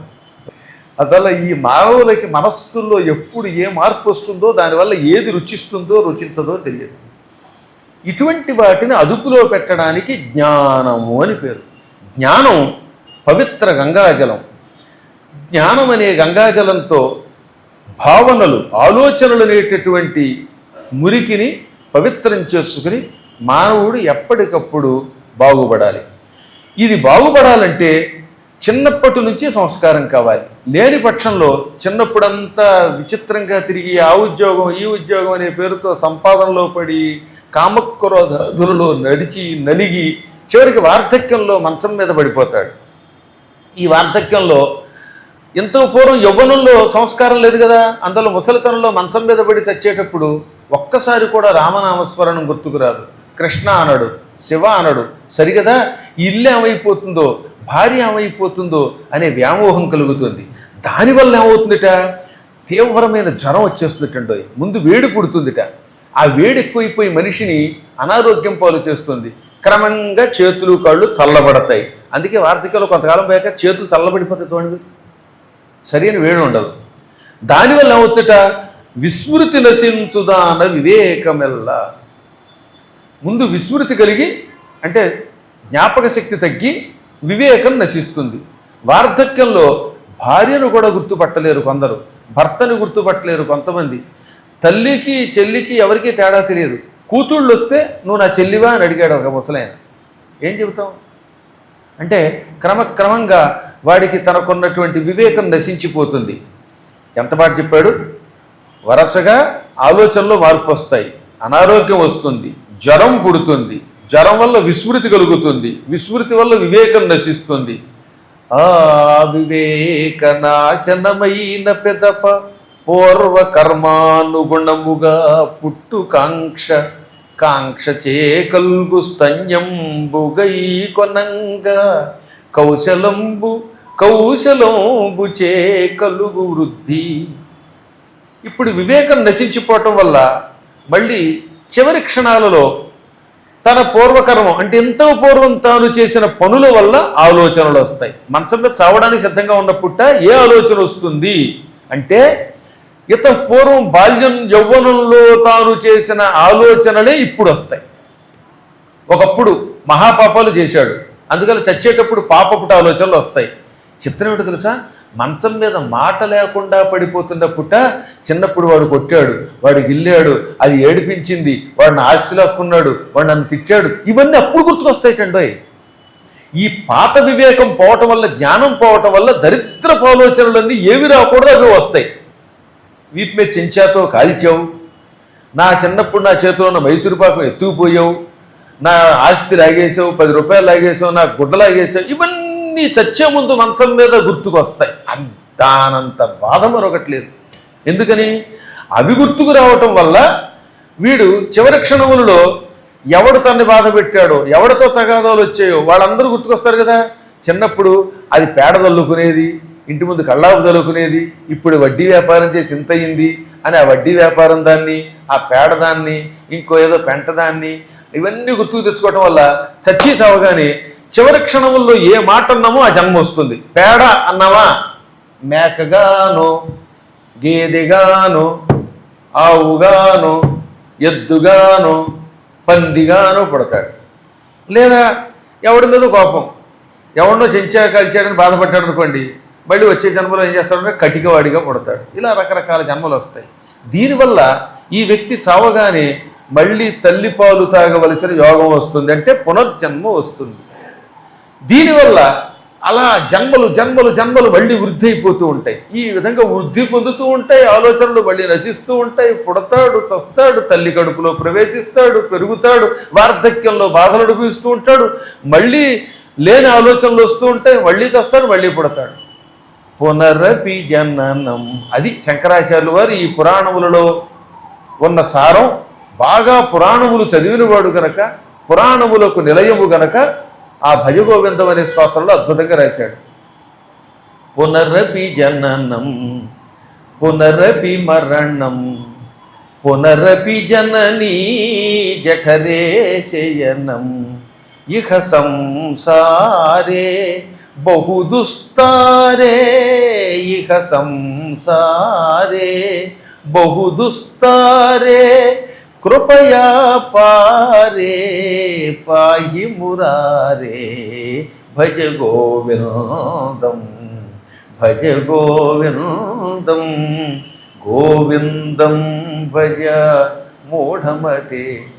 మహాపండితుడు రాసిన స్తోత్రాలకి పాండిత్యం లేని పామరుడు రాసిన పాటలకి ఎంత తేడా ఉంటే చూడండి. అక్కడ మురారే అని సంబోధన. మురారే అంటే మురుడికి శత్రువైన ఓ కృష్ణ, పాహి రక్షించు. అదే సంస్కృత పాండిత్యం లేని వాడు పాట రాశాడు అనుకోండి, ఓం నమో భగవతే వాసుదేవాయ, హరి ఓం వాసుదేవాయ. ఎందుకని హరి ఓం అనకూడదు అక్కడ, హరయే ఓం వాసుదేవాయ. వాసుదేవాయ చతుర్థి విభక్తి, అందులో ఏ పదం వాడినా హరయే, హరుని కొరకు, విష్ణువు కొరకు, హరి కొరకు, వాసుదేవాయ వాసుదేవుని కొరకు నమః అనాలి. లేదా ఒకవేళ చతుర్థి విభక్తి అలా ఉంచి ఇక్కడ కుదరకపోతే హరే ఓం అనాలి. సంబోధన చేసిన తర్వాత చతుర్థి విభక్తి వేయచ్చు. అందుకని కృష్ణ తే నమః అంటే కృష్ణ నీ కొరకు నమస్కారం. అందుకే కొంచెం చూడండి, వాసుదేవతే నమః అని అండంలో వాసుదేవాయ అనక్కర్లేదు. అక్కడ సంబోధన చేస్తే ఎంత తేడా ఉందో చూడండి. అందులో మనం పాటలు అబ్జర్వ్ చేయాలి. వీడి భాషలో ఎన్ని లోపాలు ఉన్నాయో తెలిసినప్పుడు పర్వాలేదులండి. భాష ఎలా ఉన్నా భక్తి ఉంటే కొట్టుకుపోతుంది. అది భక్తి కూడా కొంత కొట్టుకుపోతుందిగా. దానికి ఉదాహరణ భక్త కన్నప్పే. ఆయనకి పాప మంత్రం తెలియదు, తంత్రం తెలియదు, ఏమి తెలిపిన పర్లేదు. నమశివాయ అనలేడు, నమశివాయ నమశివాయ అన్నా కూడా అతడు భక్తుడైతే తరిస్తాడు. కాకపోతే నీ లెవెల్ కూడా భక్త కన్నప్పంత లెవెల్ ఉందేలేదో చూసుకోండి.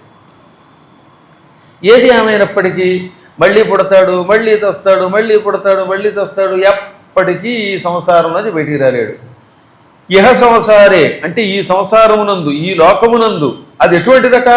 బహు దుస్తారే. తారము అంటే తరించుట, దుస్తారము అంటే తరించడానికి వీలు కానిది, దాటడానికి వీలు కానిది. దుస్తరము అంటే అర్థం ఏంటి? దాటుటకు వీలు కానిది. సముద్రం ఉందండి, సముద్రం ఎలా దాటగలుగుతాం? పెద్ద ఓడ, మంచి దృఢమైన ఓడ అయి ఉండాలి. ఆ ఓడని నడిపేవాడు గట్టివాడు అయి ఉండాలి, వాడికి దిక్కులు బాగా తెలియాలి. అలాంటి వాడు ఆ ఓడెక్కించుకుని ప్రయాణం చేస్తే ఎప్పటికో సముద్రం దాటి ఓ చోటుతో ఓ చోటకి ఎడతాం. పూర్వం ఏం చేసేవారు మరి? ఇంగ్లాండ్కి ఓడలో వెళ్ళారు, 40 రోజులు పట్టేది. అమెరికాకి 40 రోజులు పట్టిందట వివేకానందుడికి ఏకంగా 40 డేస్. ఇవాళ అంటే పొద్దున బయలుదేరితే సాయంత్రానికి వెళ్ళిపోతున్నాం. ఆస్ట్రేలియా అంటే కృష్ణమోహన్ గారు ఫలానా సింగపూర్ ఎయిర్లైన్స్ అని బుక్ చేసేసారు, అంతే. ఇంకేముంది, పొద్దున్న ఎక్కాం, మధ్యాహ్నానికి సింగపూర్లో ఎక్కాం, ఆ తర్వాత రంగపూరును, టకాటకా వెళ్ళిపోతున్నాం. కానీ పూర్వకాలంలో ఓడలో వెళ్ళాలంటే పెద్ద ఓడ అయి ఉండాలి. ఆ ఓడలో ఎక్కితే 30 రోజులు 40 రోజులు పట్టేది, ఎప్పుడు సక్రమంగా పెడితే. ఈ లోపల ఓడకి ఏదన్నా అయ్యిందా ఇంకా బుడుంగు, శాశ్వత ప్రయాణం. ఇప్పటికి కూడా విమానాలు కూడా అంతే అనుకోండి. మన అదృష్టం బాగుంటే పెడతాం. రవీంద్ర గారు అదృష్టం బాగుంటే ఆయన ఇంట్లో అతిథి వచ్చే యోగం ఉంటే విమానం పెడుతుంది, లేకపోతే 680 అడుగులు ఎత్తాక డహేళ్ళు కింద పడిందా ఇంకంతే సంగతి. వేరే చోట పురాణానికి వెళ్ళిపోతాం. ఆ యోగం మనకి రాదనుకోండి, ఏదో ఎప్పుడో ఒకసారి వస్తూ ఉంటాయి కర్మయోగాలు. కానీ ప్రమాదం జరిగినంత మాత్రం చేత ప్రయాణాలు ఆపుతున్నారా? ఏదో ఒకసారి విమాన ప్రయాణం జరుగుతుంది. విమానానికే కాదు, ఓడలకి జరుగుతాయి. కార్లకి ప్రయాణాల్లో ఇబ్బంది కలగట్లా. బైక్ మీద వెళ్ళేట ఆయన ఎవడో డామ్మని పడ్డాడు, కాలు విరిగింది, ఫ్రాక్చర్ అయితే ఒక 40 రోజులు కట్టేశారు. మళ్ళీ మామూలే, మళ్ళీ బైక్ ఎక్కాడు వాడు. అందువల్ల ఇవేమి ఆగం అనుకోండి, అది వేరే విషయం. ఏది ఏమైనప్పటికీ కూడా ఈ మానవుడికి సంసారం అంత తేలికగా దాటడానికి వీలు కాని సముద్రం వంటిది అన్నారు. అందుకని బహుదుస్తారే. దుస్తారము అన్నా దాటుటకు వీలు కానిది. సముద్రమైనా దాటడం కానీ సంసార సముద్రం దాటలేము. సముద్రం వాడెక్కితే దాటేస్తాం, 40 రోజులైనా మొత్తం 50 రోజులైనా వెళ్ళగలుగుతాం. కానీ ఈ సంసారం ముందు చూశారు, ఒక్కసారి ఇందులో ప్రవేశించాడా యావత్ జీవితం దీన్ని దాటలేక అలా బాధపడుతూనే ఉంటాడు. ఒకదాని తర్వాత కష్టాలు వస్తూనే ఉంటాయి కదా, కోరికలు వస్తూనే ఉంటాయి. కోరికలు, కష్టాలు, సుఖాలు, దుఃఖాలు కెరటముల వంటివి, అలల వంటివి. సముద్రం దగ్గర ఒడ్డు దగ్గర నిలబడ్డాడు ఒకడు, ఎంతసేపైనా కదలడు. ఎరా ఎందుకు కదలట్లేదురా అని ఒక మిత్రుడు అడిగట్ట. ఈ కెరటాలు ఆగిపోయాక అప్పుడు సముద్రంలో స్నానం చేద్దాం అనుకుంటున్నాను అన్నట్ట. స్నానం చేయడానికి సముద్రం దగ్గరికి వెళ్ళారులేండి, గంగాసాగర్ దగ్గరకు ఎక్కడికో. స్నానం చేద్దామని సంకల్పం చెప్పుకుని స్నానం చేయకుండా ఒడ్డు మీద కూర్చున్నాడు. పక్కన ఉన్న స్నేహితుడు అడిగాడు అనమాట, ఎందుకు స్నానం చేయట్లేదంటే ఆ కెరటాలు ఆగిపోయాక చేద్దాం అనుకుంటున్నాను అన్నట్ట. మహామేధావి. సముద్రంలో కెరటాలు ఆగడం ఉంటుందా? అవి ఆగాక స్నానం చేయాలంటే ఈ జీవితంలో కుదరదు. సముద్రంలో కెరటాలు వస్తూనే ఉంటాయి, ఆ తరంగాలు, ఆ అలలు. అలాగే మానవ జీవితం కూడా సుఖాలు, దుఃఖాలు, ఆలోచనలు, కోరికలు ఇవన్నీ వస్తూనే ఉంటాయి. వాటిని ఆపడం అవడం వల్ల కాదు, అందువల్ల భయంకరమైన సముద్రం ఇది. సంసార సాగరం దుఃఖం అన్నారు. అందుకే దాన్ని తరించడానికి ఒక్క మార్గం మాత్రం ఉన్నది, దాటలేము కానీ దాటగలుగుతాం. ఏం చేయాలి? గోవింద స్మరణ చెయ్యుము అన్నాడు శంకరుడు. అతి భయంకరమైన దాటడానికి వీలు కాని ఈ సంసారం అనే సముద్రం నుంచి కృపయా దయతో పారము చూపించుము, పాహి రక్షించుము మురారే ఓ కృష్ణ. దానికి మనం ఏం చేయాలి? భజ గోవిందం భజ గోవిందం గోవిందం భజ అన్నాడు ఆయన. ముందు భజ అంటే సేవించుము. భజ అనే ధాతువులకు భజ సేవాయాం అని ధాతు, సేవించుము అని అర్థం. కాబట్టి గోవిందం భజ అంటే అర్థం ఏంటనమాట? సేవించుము గోవిందుని, మళ్ళీ సేవించుము గోవిందుని. 2 సార్లు సేవించుము అన్నాక ఇప్పుడు క్రియాపదం వాడకుండా మూడో దాంట్లో గోవిందం భజ, గోవిందుని సేవించుము. కొంచెం టెక్నిక్ ఉంది ఇక్కడ. సేవించుము గోవిందుని, సేవించుము గోవిందుని. మూడో చోట వచ్చేసరికి గోవిందుని సేవించుము అన్నాడు. అనగా సేవ చెయ్యగా చెయ్యగా చెయ్యగా అప్పుడు గోవిందుడు నోట్లో ఆడతాడు. అప్పుడు మూడోసారి సేవ పోయి గోవిందుని సేవించమనే ఆలోచన వస్తుంది. తద్వారా మానవుడు తరిస్తాడు. ఈ గోవింద సేవ ఎలా వస్తుంది దానికి కూడా ఇక్కడ మాటలు చెప్పారు. గోవిందుడిని సేవిస్తే కాని తరించవురా, కానీ గోవిందుడు అనేవాడు ఉన్నాడని నీకు చెప్పేవాడు ఒక్క గురువు తప్ప మరొకడెవడు లేడు. అందువల్ల ఏం చేయాలి? గురువును భక్తితో పట్టుకుంటే, ఆయన చెప్పిన మాటలు వింటే అందులో కొన్నైనా మనస్సుకు పడతాయి గనక, ఆయన మార్గంలో నడుచుకుంటావు గనక అప్పుడు గోవింద సేవ తెలుస్తుంది. అందుకని ఏమన్నారు? గురువు గోవిందులు కనపడితే ముందు ఎవరిని పట్టుకోవాలి? గురువుని పట్టుకోవాలి. కాబట్టి కబీర్దాస్ గారు తన సొంత పెత్తనంతో రాయలా, ఈ పద్మపురాణ సారాంశమే రాశాడు. గోవిందుణ్ణి సేవించాలంటే గురువును పట్టుకో, గురువులకు నమస్కారం చెయ్యి. దీని తర్వాత మళ్ళీ ఇంకో కథ ఉంది, అది గురుతీర్థం. అది కూడా చాలా అద్భుతమైనది. అందులో గురు మహిమ పూర్తిగా తెలుస్తుంది. ఇవన్నీ పూర్వకాలంలో అంతో ఎంతో చదువుకున్నారు, పెద్దల ద్వారా విన్నారు కాబట్టి వాళ్ళు మంచి మంచి గీతాలు రాశారు. కబీర్ ఒక దోహ రాశాడు. గురు గోవింద దోవు ఖడే కాకే లాగోపాయ్ బలిహారీ గురు ఆపునే గోవింద దియో బతాయ్. గురువు గోవిందుడు ఎదురుగుండా నిలబడ్డారు. దోవు ఖడే అంటే ఇద్దరు, దోనో మేరే సామనే ఖడే హోగయి. ఆ ఇద్దరు ఒకేసారి కనపడినప్పుడు ఈయనకి ఏమని ఆలోచన వచ్చింది? ఇద్దరులో ఎవరి కాళ్ళు ముందు పట్టుకోవాలి, ఎవరికి నమస్కరించాలి అనిపించింది. క్షణంలో ఈయన గురువుకి ముందు నమస్కరించాడు, ఆ తర్వాతే గోవిందుడికి నమస్కరించాడు. పరమాత్ముడైన గోవిందుడికి కాకుండా ముందు గురువుకి ఎందుకు నమస్కరించాట? అసలు గోవిందుడు అనేవాడు ఉన్నాడని ఎవరు చెప్పారు? మా గురువుగారు. గురువుగారు చెప్పకపోతే నాకు గోవిందుడు ఉన్నాడని తెలుసా?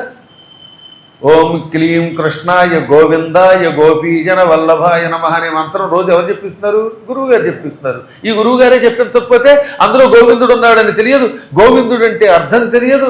ఆ అర్థం తెలియకపోతే ఆయన మీద వ్యామోహం కలగదు, ఆయన కథలు తెలియవు. ఇవన్నీ తెలిసి గోవిందుడు పరమాత్మ అనే ఊహ కలిగించి మోక్షానికి మార్గం చూపిస్తున్నటువంటి వాడు గురువు గనక ముందు గురువులకి నమస్కరిస్తానన్నాడు.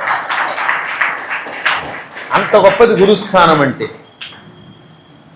లేదంటే ఈ తుచ్చ సంసారంలో పడుతూనే ఉంటాడు. అందుకని పదే పదే చెప్పాడు ఇక్కడ, సమ్మోదము కలదే సమ్మోదము కలదే తుచ్చ సంసారమునన్. ఈ తుచ్చమైన అల్పమైన ఎందుకు పనికిరాని సంసారంలో ఒక్క రవ్వంత అయినా సుఖం ఉన్నదా, సంతోషం ఉన్నదా, ఆనందం ఉన్నదా? ఏమీ లేదు. ఏకోత్తరం మృత్యుశతం ఏకోత్తరం మృత్యుశతం అస్మిన్ దేహే ప్రతిష్ఠితం తత్రైకః కాల సంయుక్తః శేషాశ్చాగంతవ స్మృతాః. ఈ మానవుడు శరీరం ధరించగానే నాకు శరీరం వచ్చిందని ఆనందిస్తున్నాడు, కానీ వీడి శరీరంతో పాటు వీడి శరీరం పుట్టగానే 101 మృత్యుదేవతలు ఉన్నాయి వీడి శరీరంలో, అవి కూడా పుట్టాయి. మన శరీరానికి 101 మృత్యువుల గండం ఉన్నది. కాబట్టి చావు ఒకటి కాదు సుమా, మొత్తం మన శరీరంలో ఎన్నున్నాయి మృత్యువులు? ఏకోత్తరం మృత్యు శతం. శతం అంటే 100, ఉత్తరం అంటే ఎక్కువగా, ఏక ఒకటి, ఒకటి ఎక్కువగా 100 అంటే ఏమిటి? 101.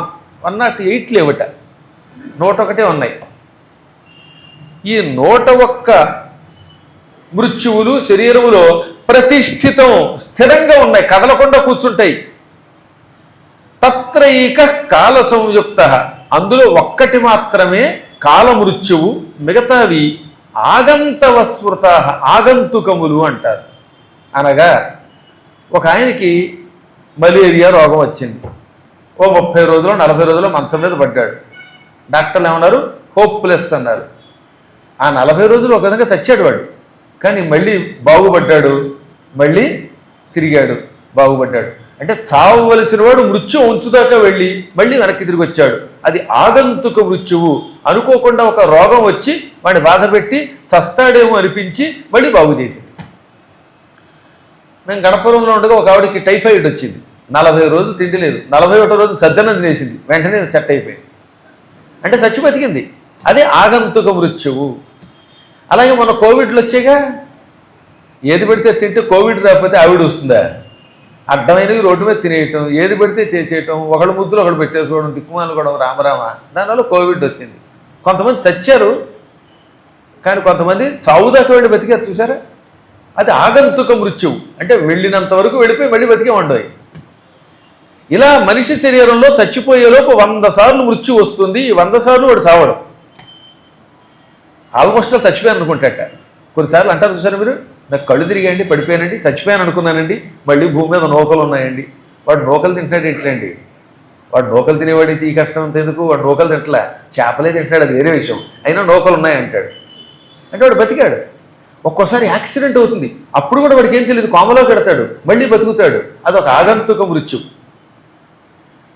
ఒక్కోసారి అనుకోకుండానే ఏ కాలికో మోకాలుకో దెబ్బ తగిలి కింద పడిపోతాడు, అప్పుడు ఒక్క క్షణకాలం సేపు పోయాను అనుకుంటాడు, మళ్ళీ బతుకుతాడు. ఈ విధంగా మానవుడు పుట్టినప్పటి నుంచి చచ్చేలోపు ఖచ్చితంగా 100 సార్లు, వాడు లెక్క పెట్టుకోవట్లేదు కానీ భగవంతుడు చెప్పాడు 100 సార్లు ఇలాంటి ఆగంతుక మృత్యువులు ఉంటాయి. ఇవి మృత్యువులే కానీ సంపవు, ప్రాణం తీయవు. ఇంకా చివరిది ఉందే ఏకహ కాల సంయుక్త, ఒక్కటి మాత్రం కాల ప్రేరణ వల్ల వస్తుంది, అదే మృత్యుదేవత. ఇక పూర్తిగా చచ్చిపోయేటప్పుడు మృత్యుదేవత వస్తుంది, ఇక అది మాత్రం పొమ్మన్నా పోదు, అది తాడేసి పుషుక్కం లాగేస్తుంది. అప్పటిదాకా కుర్చీలో కూర్చుంటాడు, అంటాడు, నోరు తెరుస్తాడు, ఇంకంతే. దాన్ని కాల మృత్యువు అంటారు. ఆగంతుక మృత్యువుల నుంచి బయటపడతాం, కాల మృత్యువు నుంచి ఎవడూ బయటపడలేడు. ఇంకా దానికి ప్రాయశ్చిత్తం లేదు. అందుకే మేము యజ్ఞం చేసామండి, లేకపోతే ప్రదక్షిణలు చేసామండి, యాత్రకు వెళ్ళామండి, అయినా మమ్మల్ని మృత్యుదేవత రక్షించలేదు ఏమిటంటే అది కాల మృత్యువు. ఇంక అందులోంచి రక్షించడం ఎవడి వల్ల కాదు. ఎక్కడో కృష్ణ పరమాత్ముడు సాందీపుని కొడుకుని రక్షించడమో, లేకపోతే ఇంకో చోట ఎక్కడో శివుడు మార్కండేయుడిని రక్షించటమో అరుదు. కానీ కాలమృత్యువు నుంచి రక్షించుకొనుట ఎవడి వల్ల కాదు. అందుకే ఇక్కడ ఏం చెప్పారు, కొన్నింటికి ప్రాయశ్చిత్తాలు ఉన్నాయి. మేన ఆగంతు మృత్యులకు ప్రాయశ్చిత్తంబు కలదుగాని కలుగదట్టి శాంతి కాలమృత్యువునకు ప్రాప్తకాలుడైన ప్రాణినెంత తారసిలినగాని ధన్వంతరియు కూడా నిమిష మాత్రమేని నిలుపలేడు. ఈ ఆగంతుక మృత్యువులకి ప్రాయశ్చిత్తాలను ఉంటాయి. ఒక వ్యక్తికి ఏ రోగమో వచ్చింది, ఆ రోగానికి మందులతో పాటు శాంతి హోమాలు జపాలు చేయిస్తే వాడు బతుకుతాడు. ఎందుకంటే అది ఆగంతుకే కానీ కాలమృత్యువు కాదు. దాన ధర్మాల వల్ల, జపముల వల్ల, ఔషధముల వల్ల, వీటన్నిటి వల్ల ఆగంతుక మృత్యువులకి ప్రాయశ్చిత్తమై మళ్ళీ బాగుపడి పూర్తిగా ఆరోగ్యం పొందుతాడు. ఇక్కడ టెక్నిక్ అది.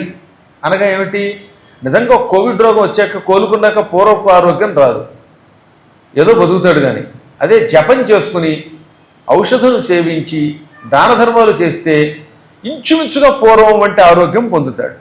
అనగా ఆ ఆగంతుక మృత్యువునికి ఇతడు ప్రాయశ్చిత్తం చేసుకున్నాడు. కాబట్టి యజ్ఞములు, మంత్ర జపములు, దానములు, ప్రదక్షిణలు ఈ ఆగంతుక మృత్యువుల నుంచి మానవుణ్ణి పూర్తిగా బాగు చేస్తాయి. చిట్ట చివరిదైన కాలమృత్యు వస్తే ఇక దానికి నువ్వు ఎన్ని యజ్ఞములు చేసినా, ఎన్ని దానములు చేసినా నీ ప్రాణమును రక్షించేవాడు లేడు. ధన్వంతరి కూడా దానికి వైద్యం చేయలేడు. ఇంక ఇతరులు ఏం చేస్తారు? ధన్వంతరి లాంటి వాడు మందేసినా వీడు వెళ్ళిపోతాడు. అందుకే మందు లేనిది ఏ మందును మృత్యువు యొక్క శక్తిని అంటాడు. ఈ కాలమృత్యు వచ్చినప్పుడు ఒక మరణ బాధ పడుతాడు. ఈ మరణ బాధని వర్ణించలేమట. ఓరి నాయనో, చచ్చిపోవడానికి కొంతకాలం ముందు ఈ గోళ్లల్లో గుండు సూదులతో పొడిచి పొడిచి కొళ్ళబొడిచి ఒక వ్యక్తిని శిక్షిస్తే ఎంత బాధ కలుగుతుందో అంత బాధ వేళ్లల్లో కలుగుతుంది. ఈ వేళ్లల్లో ముందు బాధ కలుగుతుందటండి, గుండు సూదులతో గుచ్చినట్టు ఉంటుందిట. అది కూడా కాల్చి పదునుగా ఉన్న గుండు సూదుల్ని కారంలో ముంచి గుచ్చితే ఎలా ఉంటుందో అలా ఉంటుంది. ఒకటే సరుకు పెట్టేస్తూ ఉంటాయి. కాలిగోళ్ళు, చేతిగోళ్ళు బాధ పెడతాయి. అరికాళ్ళల్లో రంపంతో కోస్తున్న బాధలు కలుగుతాయి. ఇంకా ఒళ్ళంతా తేళ్లు తోకలతో కొడుతూ ఉంటే విషసర్పములు కాటు వేస్తూ ఉంటే, జర్రులు కొడుతూ ఉంటే ఇంత బాధ కలుగుతుందో అంత బాధ, ఎంత బాధ కలుగుతుందో అంత బాధ కలుగుతుందట. అందుకే దానికి మరణ బాధ అన్నారు. ఆ బాధను చెప్పుకోలేడు వాడు. ఆ టైంలో వాడికి నోరు పడిపోతుంది. చచ్చిపోయే ముందు కొంతమంది ఏమో తక్కువ బాధతో చచ్చిపోతారు, టక్కుని చచ్చిపోతారే, వాళ్ళకి మరణ బాధ కలుగుతుంది, కానీ స్వల్పకాలం కలుగుతుంది. కొంతమందికి దీర్ఘ మరణ బాధ, మంచం మీద అలా ఉండిపోతాడు, మాట్లాడలేడు, ఎవడన్నా పెడితే తినగలడు, లేకపోతే తినలేడు, మలమూత్రాలు విసర్జిస్తూ ఉంటాడు, శరీరం అంతా కృషించిపోతూ ఉంటుంది, యాతన కలుగుతూ ఉంటుంది. ఆ లోపలే చచ్చిపోవాలి బాబోయ్ అనుకుంటాడు, చావలేడు. మళ్ళీ అప్పుడు ఆ చచ్చిపోవాలనుకున్నప్పుడు కూడా ఆశ కలుగుతూ ఉంటుంది, ఎవడన్నా రక్షిస్తాడేమోనని. ఇదొక మహాబాధ. మరికొంతమందికి పుట్టుక నుంచి మరణ బాధ ఉంటుంది టండోయ్. కొంతమందికి వార్ధక్యంలో మరణ బాధ వస్తుంది, కానీ కొంతమంది కర్మయోగం ఏమిటో పుట్టడమే నోరు వాయి లేకుండా అనారోగ్యంతో పుడతారు. వాడు ఎవరితో మాట్లాడలేడు, వాడికి నిత్య నరకం అనమాట, రోజు మరణ బాధే. అది భయంకరమైన బాధ. ఆగంతుక మృత్యువులు 100 ఒకేసారి పట్టుకుంటేటువంటి. అందుకే కొంతమంది వాడు పాపం అసలు అలా చిన్నప్పటి కదలలేక గాజు బొమ్మల్లో పడి ఉంటారు, ఎన్నాటికి చావరు. అది భయంకర బాధ, నరక బాధ. ఈ బాధా సమయంలో కర్మబద్ధుడవడం వల్ల అప్పుడు గోవిందుడు తలుచుకోలేట. ఏది? పాత పాపం వల్ల, కర్మబద్ధుడవడం వల్ల, అంటే నీచమైన పనులు చేసిన పాపం పట్టుకోవటం వల్ల ఆ సమయంలో కూడా గోవింద మాధవ అనలేడు పాపం. ఆ మాట ఎవడనగలుగుతాడు? గురు కటాక్షం ఉన్నవాడు, పురాణ శ్రవణం చేసినవాడు. వాడికి కూడా ఎంతో కొంత మరణ బాధ ఉండదని కాదు, కానీ అంత తీవ్ర బాధ ఉండదు, కించిత్ కాలం ఉంటుంది ఆ బాధ. ఒకవేళ ఏదో పాత పాపం ఉంటే, ఆ పాత పాపం వల్ల మరణం ఆయాసం అయితే, ఈ పురాణములు వినడం వల్ల వచ్చే పుణ్యం వల్ల అప్పుడు మాత్రం అటువంటి వాళ్ళు మంచం మీద పడుకుని నారాయణ శివ అనుకుంటారు. వాళ్ళు పుణ్యాత్ములు, వాళ్ళు ఇంకా పునర్జన్మెత్తరు. అటువంటి వాళ్ళు ఏం చేస్తారనమాట, ఈ శిక్షలు ఇక్కడే అనుభవిస్తారు. అనుభవించేస్తూ చివరి క్షణాల్లో మంచం మీద ఉన్నప్పుడు ఓం నమో నారాయణాయ, ఓం నమ శివాయ అనుకుంటూ హాయిగా అప్పుడు ప్రాణం విడిచిపెడతారు.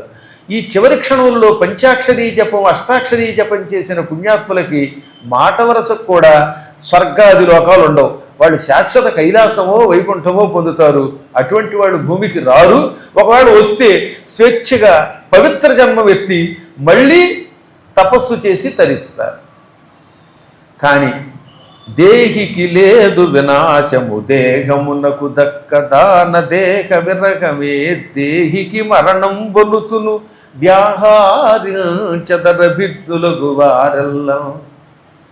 శరీరమునకు నాశనం ఉన్నది తప్ప ఈ శరీరములో ఉన్న దేహి అనగా ఆత్మకి మాత్రం నాశనం లేదు.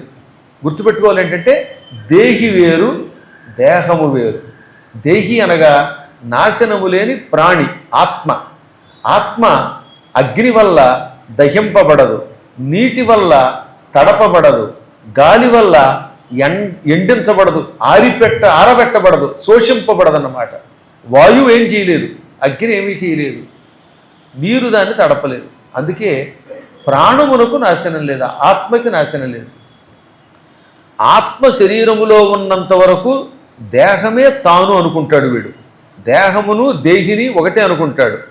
అందువల్ల ఆత్మ కూడా ఏం చేస్తుంది, దానికి ఏం నాశనం లేకపోయినా శరీరంలో ఉన్నప్పుడు ఈ శరీరపు బాధలు సుఖాలు తనం అనుకుంటుంది కానీ దానికి సంబంధం ఉండదు. మళ్ళీ బాధ ఉంటుంది, ఆ బాధకి ఆత్మకి సంబంధం లేదు. ఆనందం ఉంటుంది, ఆనందమునకు లోపలున్న ఆత్మకి సంబంధం ఉండదు. శరీరం నాశనం అయిపోతుంది, ఈ ఆత్మ మళ్ళీ వారి వారి కర్మలను బట్టి యాతనా శరీరమో దివ్య శరీరమో లేక వైకుంఠాది శరీరముల్లోనూ ప్రవేశిస్తూ ఉంటుంది. మళ్ళీ దానివల్ల పుట్టడం చావడం జరుగుతూ ఉంటుంది. ఈ భయంకరమైనటువంటి కష్టం నుంచి బయటపడలేకపోవడానికి మూల కారణంలో ఒకటి ధన సంపాదన. ధన సంపాదనమందున్, ధన సంరక్షణమునన్, ధన వ్యయమందున్, ధననాశమునను దుఃఖమే, ధనమున సౌఖ్యంబు కలదే తనుదారులకు.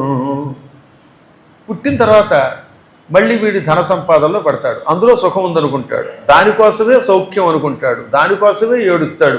యావజ్జీవితములో ఇంచుమించుగా వార్ధక్యం వరకు సంపాదనలో పడిపోతాడు. ఇప్పుడు ఏమవుతుంది, ఇంత కష్టపడి సంపాదించిన ఈ డబ్బు వార్ధక్యంలో వాడికి సుఖాన్ని ఇవ్వదు.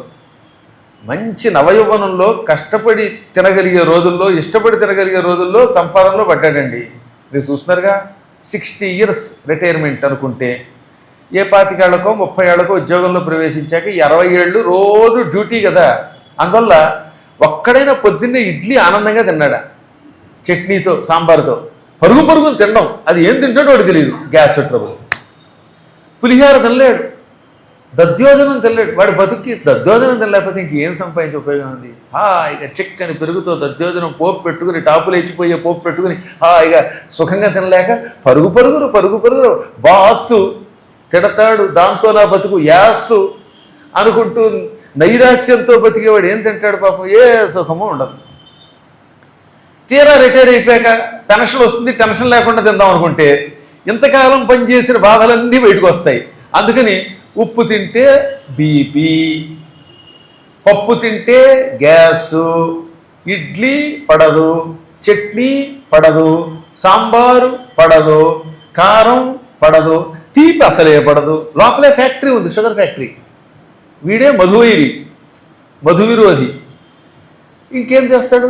ఆ తర్వాత ఏమవుతుందన్నమాట, ఇక పోనీ ఏ భాగవతో చదవమంటే ఈ కళ్ళకి చత్వారం చదవలేడు.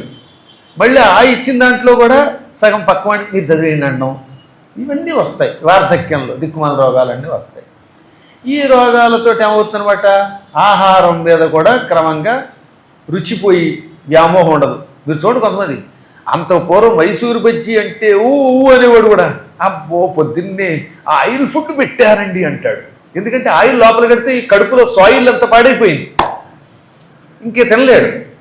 ఇంకా అక్కడ మందులు, నడవలేడు, వెన్నెల పడదు, చీకటి పడదు, ఎండ పడదు, దోమ పడదు, వాడి పడదు, వాళ్ళ భామతోటే పడదు, ఇంక దోమతో ఏం పడుతుంది. ఈ విధంగా వార్ధక్యంలో మళ్ళీ రోగాలు వస్తాయి.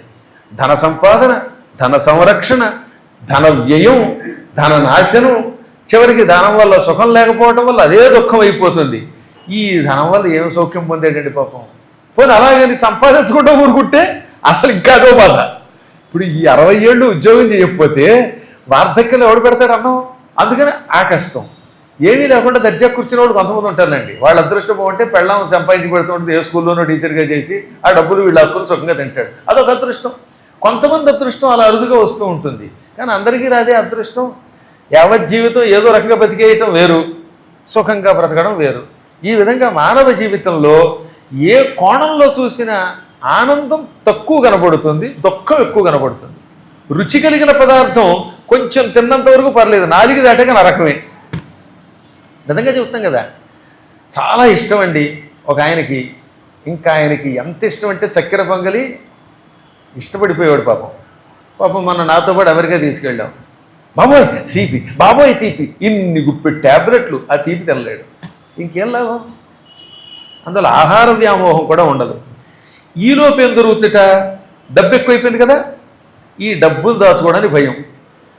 రాజు పట్టుకుపోతాడు. ఇందులో రాజు అన్నారంటే అర్థం గవర్నమెంట్, ఇన్కమ్ ట్యాక్స్ వాళ్ళు పట్టుకుపోతారేమో అని భయం. ఎలా ఎగ్గొట్టాలి? వీడికి వ్యాపారాలు ఉంటే ఎవడన్నా పట్టుకుపోతాడేమో. రోజు నాయనా ఇవాళ రైస్ ఎంత అమ్మావు, ఎంత డబ్బు వచ్చింది, ఎవరు రైట్ చేయలేదు కదా.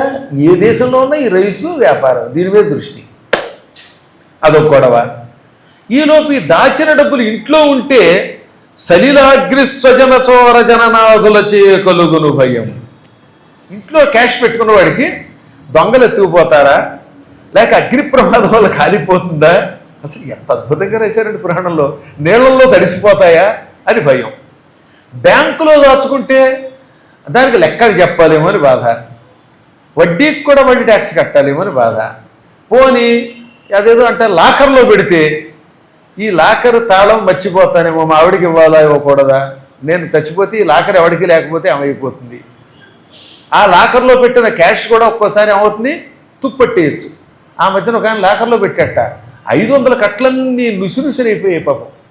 కొంతకాలం అందులో వాడకుండా ఉంటే ఏమవుతుంది, తీయడు, ఎవరికి ఇవ్వడం. వీడు మొహం తగలయ్య ఆ ప్రవచన మండపానికి ఇచ్చినా బాగుండేది అని నేను అనలేదు, మా పరమేశ్వరుడు అన్నాడు. కాబట్టి ఆ డబ్బంతా 50 లక్షల క్యాష్ అండి, పొడి అయిపోయింది. నాకెలా తెలుసు అడగరే, నా దగ్గరకు వచ్చి ఏడుపు.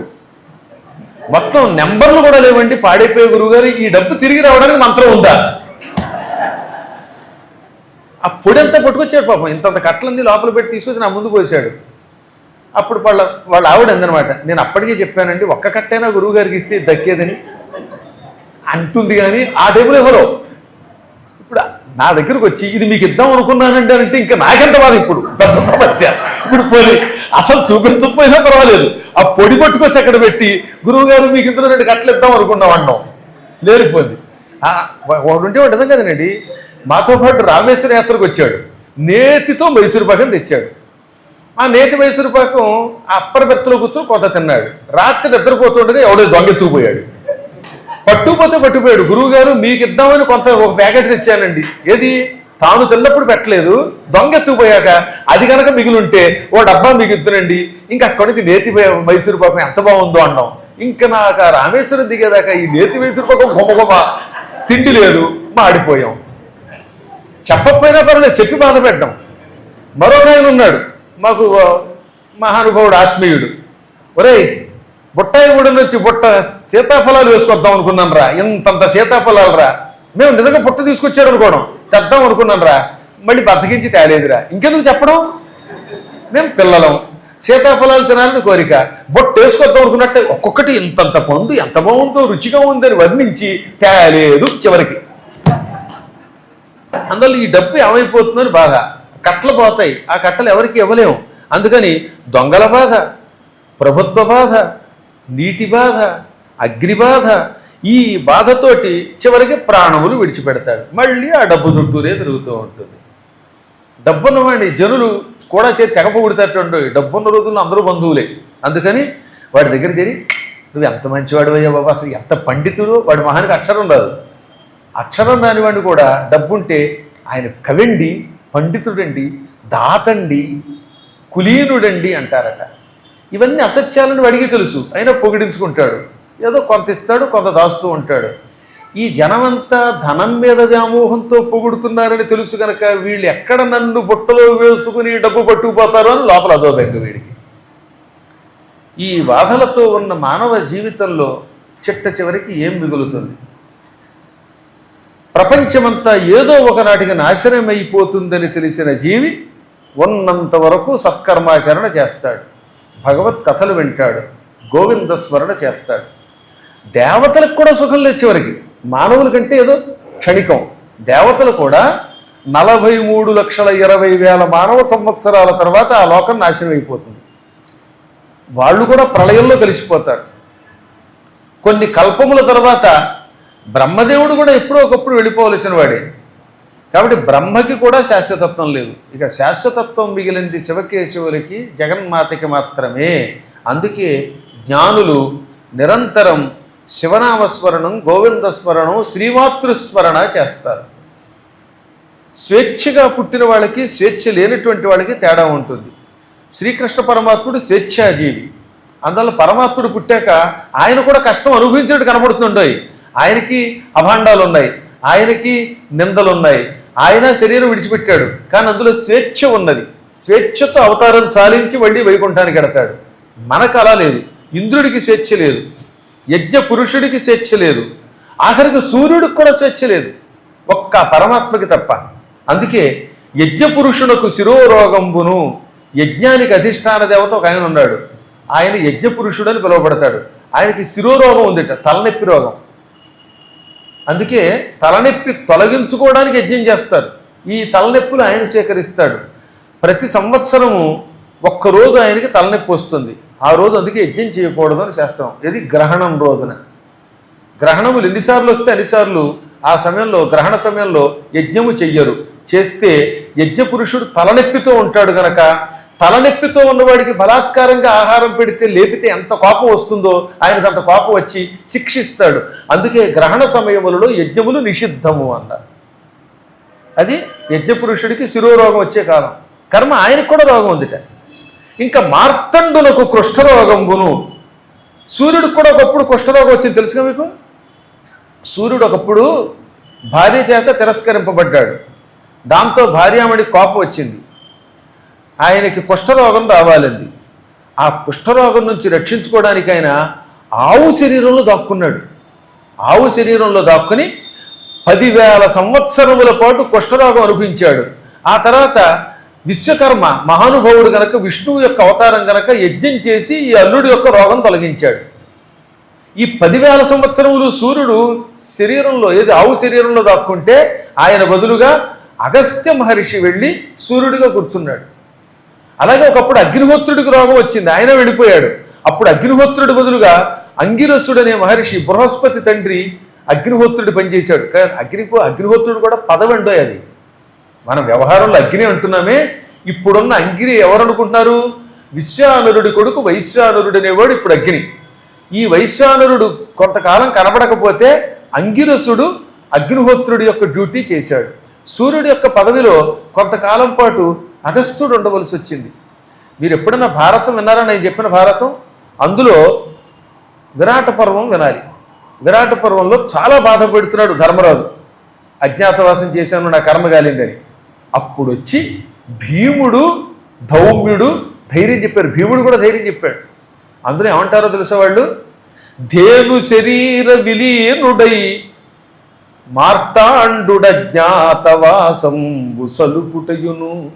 ధేను శరీర విలీనుడై అజ్ఞాత చర్య మార్తాండు సలుపుటయును. చాలామందికి అనుమానం వచ్చింది, ఆవు శరీరంలో దాక్కుని అజ్ఞాతవాసం చేయటం ఏమిటి సూర్యుడు, ఎక్కడన్నా పురాణ గాథ ఉందా అన్నారు. ఇదిగో అప్పుడు చెప్పాను నేను, ఇదిగో చూడండి ఆయన పద్మపురాణంలో ఉంటుందని. ధూళిపాడ మహాదేవమణి గారు అడిగారు, చాలా ఆశ్చర్యంగా ఉందండి ఈ కథ ఎక్కడ దొరకలేదని. శాపానికి గురి కుష్ఠరోగం వస్తే 10,000 సంవత్సరములు ఒక ఆవు శరీరంలో దాక్కున్నాడు ఆయన. అందుకే ఆవును మెచ్చుకుని నీ సంతానం మాత్రం కపిల గోవులు అనే పేరుతో ప్రసిద్ధికి ఎక్కుతాయి, మీకు పేరు ఎక్కువ వస్తుంది, కీర్తి వస్తుంది. కపిల గోవు యొక్క ప్రదక్షిణ కపిల దానం చాలా మంచిదని వరం ఇచ్చాడు కపిల గోవులకి. కాబట్టి సూర్యుడికి కూడా తప్పలేదు రోగం రావడం, కుష్ఠరోగం. ఇక వరుణునకు జలోదరంబును, వరుణుడికి కూడా జలోదరమును ఒక రోగం ఉంది, కడుపులో నీరు పడుతుంది. ఆ నీరు పట్టినప్పుడు లోపల ఆహారం కూడా ఇమ్మడదు, మంచినీడు తగిన వాంతి అయిపోతుంది. భయంకరం అండి ఆ కడుపుల బాధ. ఆ రోగం వంటి బాధ మరొకట్లేదు. ఆ రోగం తప్పించుకోవడానికే వరుణుడు యజ్ఞం చేయించుకున్నాడు హరిశ్చంద్రుడి ద్వారా. అదే మీరు దేవి భాగవతంలో రోహిదాసుడి కథ అది. ఆయనకి ఒకప్పుడు రోగం వచ్చింది, తగ్గింది. అందుకే వరుణదేవుణ్ణి రోగం నుంచి విముక్తుని చేసి మనము కూడా జలోదరం అనే రోగం నుంచి విముక్తులు పొందాలంటే ఒక మార్గం ఉన్నది. ఎవరికైనా కడుపులో ఎసిడిటీ ఎక్కువైపోయినా, ఆ నీరు పట్టడం అనే రోగం వచ్చినా దానికి ఒకటే ఉపాసన, అదేమిటి? వరుణోపాసన. ఓం యమం మే వరుణ శృధి హవమధ్య చ వృడయత్తామవస్సురాచకే తత్తాయామి బ్రహ్మణ వందమానస్తదాశాస్తే యజమానో అవిర్భి అహేడవానో వరుణేహవోచ్చురుసిగం సమాన ఆయు ప్రమోషీ యచ్చిద్ధితే విసౌ యథా ప్రదేవ వరుణవ్రతం మినీమసిద్య విద్యవి యత్కించేదం వరుణ దైవే జనేభిద్రోహం మనుష్యాశ్చరామసి. ఈ మంత్రం ఉన్నది వారుణ మంత్రములు అంటారు. ఈ మంత్రములను సాయంకాలం సంధ్యావందనం అయ్యాక జపం చేస్తే అప్పుడు వరుణదేవుడు అనుగ్రహిస్తాడు, ఈ జలోదర వ్యాధి తొలగిపోతుంది. ఈ మంత్రముల వల్ల వరుణుడికి కూడా మళ్ళీ ఎప్పుడు జలోదరం రాదు, దానివల్ల మానవుడు తరిస్తాడు. అందుకని సాయం సంధ్యావందనం చెయ్యాలి. సంధ్యావందన మంత్రములు చాలా గొప్పవి. ఒక్కొక్క మంత్రము యొక్క అర్థం మీకు చెబితే మీరు ఆశ్చర్యపోతారు. అమ్మా, సంధ్యావందనం అంటే ఎంత గొప్పదా అనిపిస్తుంది. సంధ్యావందనము, గాయత్రి మంత్రము, అందులో ఉన్న పాప విమోచన మంత్రము, ప్రాయశ్చిత్త అర్ఘ్యమంత్రము ఒకదాన్ని మించిన ఒకటి అనమాట. ద్రుపదాదివ ముంచతు ద్రుపదాదివే ముముచాన స్నన్న స్నాత్తి మలాదివ పోతం పవిత్రేణేవాజ్యం ఆపస్సుంధంతుమైన సహ అని పాప విమోచన మంత్రం ఉంటుంది సంధ్యావందనంలో. ద్రుపదాదివ ముంచతు, ద్రుపద అనే శబ్దములకు కొయ్య, ఒక దొంగ. ఓ కొయ్య నుంచి తాడుతో కట్టబడిన వాడిని విముక్తుణ్ణి చేసినట్టుగా ఒకడెవడో పాపం చేశాట, వాడిని దొంగ కట్టారట, మనం కట్టిప్పేసి వాడిని విముక్తుని చేయొచ్చు కదా. అలాగే పాపముల నుంచి కొయ్య కట్టు నుంచి విముక్తుణ్ణి చేసినట్టుగా నన్ను విముక్తుణ్ణి చెయ్యము. చిన్న సాత్తి మలాదివ, చక్కగా స్నానం చేస్తే ఒంటి మలం తొలగిపోతుంది. అలాగే ఈ సంధ్యావందనము ద్వారా, ఇందులో పాప విమోచన మంత్రం ద్వారా మా పాపములు తొలగ్గాక, స్నానంతో కుళ్ళిపోతుంది, ఈ మంత్రంతో నా మనస్సులో ఉన్న పాపం అనే కుళ్ళిపోగాక అని నీళ్లు తీసుకుంటాం అనమాట. దాని వాసన చూసి చూడకుండా ఎడం వైపును చల్లుకోవాలి. అప్పుడు ఏమవుతుందన్నమాట, ఈ మంత్రం చదివి ఈ చేతిలో ఉన్న నీళ్లు అని ఒకసారి వాసన చూసి గాలి అందులో విడిచిపెట్టి చూడకుండా ఎడం వైపును చల్లుకుంటే మొత్తం ఆ పూట పాపం అంతా తక్షణం నశించిపోతుంది. అందుకే అటు చూడకూడదు. మళ్ళీ ఈ దిక్కుమాల నీళ్ళు, కొన్ని నీళ్లు వెనక్కి తిరిగి చూడకూడదు. ఇక అప్పుడు ఆ పాపాలు పోతాయి. సంధ్యావందనం ఎంత లాభం అంటే ఏ ఉదయం పాపం ఆ ఉదయమే తొలగిస్తుంది, ఏ రాత్రి పాపం అప్పుడే తొలగిస్తుంది. అందుకే అందులో ఏముంటుంది, యదన్నాత్ కురుతే పాపం తదన్నాత్ ప్రతిముచ్యతే, యద్రాత్ర్యాత్ కురుతే పాపం తద్రాత్ర్యాత్ ప్రతిముచ్యతే. ఏ ఉదయం పాపం ఆ ఉదయమే పోగాక, ఏ రాత్రి పాపం ఆ రాత్రే పోగాక అని ఆ మంత్రాలు చదువుతున్నాం. ఈ వారుణ మంత్రములు జలోదర రోగాన్ని తొలగిస్తాయి. అందుకని వరుణుడు కూడా జలోదర రోగం పొందాడు. సూర్యులకు దంతవైకల్యంబును, సూర్యుడు పూషుడు అనే పేరుతో ఒక రూపంలో ఉంటాడు. సూర్యుడికి ఎన్ని రూపాలు ఉన్నాయి? 12. వాటిని ఏమంటాం? ద్వాదశ ఆదిత్యులు. అందులో ఒక రూపం పోష. పోషం నకారాంత శబ్దం అనుకోండి. అది ఎక్కడో వేదంలో అరుదుగా అకారాంత పుల్లింగం ఇచ్చారు. అయినప్పటికీ ఎక్కువ భాగం నకారాంతమే ఉంది కనుక ఆయన పోష, పోషాణవు, పోషాణ అనవలసింది. ఈ పోష అనే పేరుతోటి సూర్యుడు దక్షుడి యజ్ఞానికి వచ్చాడు. అప్పుడు ఆ దక్షయాగంలో ఏం చేశాడు వీరభద్రుడు? పళ్ళు ఒడగొట్టాడు. నువ్వు సాక్షాత్తు శివుడికి కుడికన్నయ్యుండి, ఆయన రూపమయ్యుండి, ఆయనకి వ్యతిరేకంగా జరుగుతున్న యజ్ఞంలో పాల్గొంటావా? అందువల్ల నీ పళ్ళు ఒడగొడుతున్నాను, పళ్ళు ఒడగొట్టాడు. పళ్ళు లేకపోతే ఏమైంది? ఆయన కూడా బాధపడ్డాడు దంతవైకల్యం వచ్చి. అందుకని రథసప్తమి నాడు మనం మెత్తగా వండి పాయసం పెట్టాలి. ఇంకా మిగతా సమయంలో యజమాని దంతంబుల భుజించు అనగా, ఎవడైనా యజ్ఞం చేస్తాడు కదా, యజ్ఞం చేసేవాడు కొందరు ఉన్నారులేండి ఇప్పటికి కూడా. ఇదో రేపు సాయంత్రం లక్ష్మీనారాయణ హోమం ఉన్నది, అవునా? ఆ యజ్ఞమును ప్రధానంగా ఎవరు చేస్తే వాడు యజమాని అంటారు. యజ అంటే యజ్ఞం చేసే సేవ చేసేవాడు, ఆయన యజమాని. ఉదాహరణకి ఇప్పుడు మీ అందరికీ గురువుగారే యజమాని అనుకుందాం. కాబట్టి ప్రస్తుతానికి రేపు ఎవరన్నమాట యజమాని? నేను. లేదా మీరు కూడా అందులో యజ్ఞంలో పాల్గొంటే మీరందరూ యజమానులు అవుతారు. డబ్బిచ్చి పాల్గొన్నవాడు, ఉత్తిన చూసిన వాడు యజమాని, వాడు భోక్త. ఈ ధనమిచ్చి అందులో పాల్గొన్నటువంటి యజమాని యొక్క దంతములను ఆ పూటకి ఎరువు తీసుకుని భోజనం చేస్తాడు. అందుకని యజ్ఞం చేస్తున్నప్పుడు మనం ఏం తినకూడదు, తాకూడదు. ఇప్పుడు మీకు అర్థమైతే యజ్ఞం చేస్తున్నప్పుడు ఎందుకు తినద్దన్నారు? యజ్ఞం చేస్తున్నప్పుడు మీ దంతములను ఆయన లాక్కుంటాడు. అప్పుడు దంతములలో శక్తి ఉండదు. ఆ టైంలో నువ్వు తిన్నావా, భవిష్యత్తులో భయంకర రోగాలు వస్తాయి, పళ్ళు వడతాయి, పుచ్చుపళ్ళు వస్తాయి. అందుకని యజమాని దంతములు యజ్ఞం చేస్తున్నప్పుడు తాత్కాలికంగా సూర్యుడు స్వీకరిస్తాడు. కాబట్టి సూర్యుడికి కూడా దంతవైకల్యం వచ్చింది. సూర్యుడికి దంతములు ఇచ్చి మనం సేవ చేసాం అనుకుందాం కాసేపు. రేపు యజ్ఞం జరుగుతుంది, యజ్ఞంలో గోత్రనామాలతో పాల్గొన్నారు. అప్పుడు మీ దంతాలు ఆయన ఏం చేస్తున్నాడు? ఎరువు ఉచ్చుకుంటున్నాడు. అప్పుడు సూర్యుడు సంతోషిస్తాడు. యజ్ఞం చేసి మీ దంతములను మాకు తాత్కాలికంగా ఇచ్చారు, కాబట్టి మీకు భవిష్యత్తులో దంతాలకు అంతం లేకుండా సుఖంగా ఉండండి, ఇంత వేళకి భోజనం తినండి, ఆరోగ్యం పొందండి అని దీవిస్తాడు. ఆ దీవెనలు కావాలనుకున్నవాడు మాత్రం యజ్ఞంలో పాల్గొండి. మాకెందుకండి పళ్ళు ఓడగొట్టుకుని తిండి లేక రోగాల పాలు అవ్వాలనుకుంటున్నాం అన్నవాడు గోత్రనామాలు ఇవ్వకుండా ఇంట్లో కూర్చోండి. కాబట్టి సూర్యుడికి కూడా దంతవైకల్యం ఉన్నది. సోమునకు క్షయరోగంబును. ఇంకా చంద్రుడు ఉన్నాడు, ఆయనకి క్షయరోగం ఉన్నది. అది కూడా ఇదిగో దక్షుడి శాపమే. ఈ దక్షుడు ఒకళ్ళకి కాదు అందరికీ తగాదా తెచ్చిపెట్టాడు. ఒకప్పుడు దక్షునికి 27 కూతుళ్ళు ఉన్నారు. చాలామంది కూతుళ్ళు ఉన్నారు. అందులో ఒక 27 నక్షత్రాలు: అశ్విని, భరణి, కృతిక, రోహిణి, మృగశిర, ఆర్ద్ర, పునర్వసు, పుష్యమి, ఆశ్లేష, మక, పొబ్బ, ఉత్తర, హస్త, చిత్త, స్వాతి, విశాఖ, అనురాధ, జ్యేష్ఠ, మూల, పూర్వాషాఢ, ఉత్తరాషాఢ, శ్రవణం, ధనిష్ట, శతభిషం, పూర్వ, భద్ర, ఉత్తరభద్ర, రేవతి అని పిలువబడే 27 నక్షత్రములు. స్త్రీలు వాళ్ళంతా చంద్రుడే మా భర్త అని వరించారు. అప్పటికి దక్షుడు చెప్పాడు, అంతా ఒకడినే కట్టుకుంటే సవతి పోరుతో బాధపడతారంటే మేము ఐకవత్యంతో ఉంటామండి, మేము ఎప్పుడు ఐకవత్యం, యూనిటీ అంటూ కబుర్లు చెప్పి పెళ్లి చేసుకున్నారు. ఆ పెళ్లి జరుగుతున్నప్పుడే చెప్పాడు ఆయన, ఏమని? అల్లుడోయ్, నిజానికి నా 27 కూతుర్ని నీకు ఇవ్వడం నాకు ఇష్టం లేదు, అయినా వాళ్ళ కోరికతో నీకు ఇచ్చి పెళ్లి చేశాను, అందరినీ జాగ్రత్తగా సమానంగా చూడు, పక్షపాతం లేకుండా చూడు అంటే, మావయ్య నేను అలాగే చూస్తాను మావా అన్నాడు. ఈ దిక్కుమాలను కొంతమంది అలాగే అంటారు, కానీ తర్వాత వాళ్ళ పనులు వాళ్ళే చేస్తారు. 27 పెళ్లి చేసుకున్న తర్వాత ఏం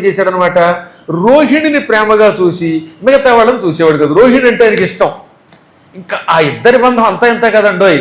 అందుకే సీతాదేవి సుందరకాండంలో రోహిణీ శశినం యథ, చంద్రుణ్ణి రోహిణి విడిచిపెట్టనట్లుగా రోహిణీ శశి బంధంలాగా సీతారాముల బంధం ఉంటుంది అంటున్నాడు. అంటే ఎంత ఉపమానం చెప్పిందో చూడండి పోలిక. వాళ్ళ బంధం అంత గొప్పది. మొగుడు పెళ్ళాలంటే వాళ్ళే అన్నట్టుగా ఉండేవారట. దాంతో మిగతా వాళ్ళంతా ఏడుస్తూ, నా అన్న నువ్వు చెప్పింది నిజమే, నువ్వు 27 ఒక్కడే చేసుకోవద్దని చెబితే వినిపించుకోకుండా చేసుకున్నావు, మా ఆయన మమ్మల్ని చూడటం లేదు అని ఏడ్చారు.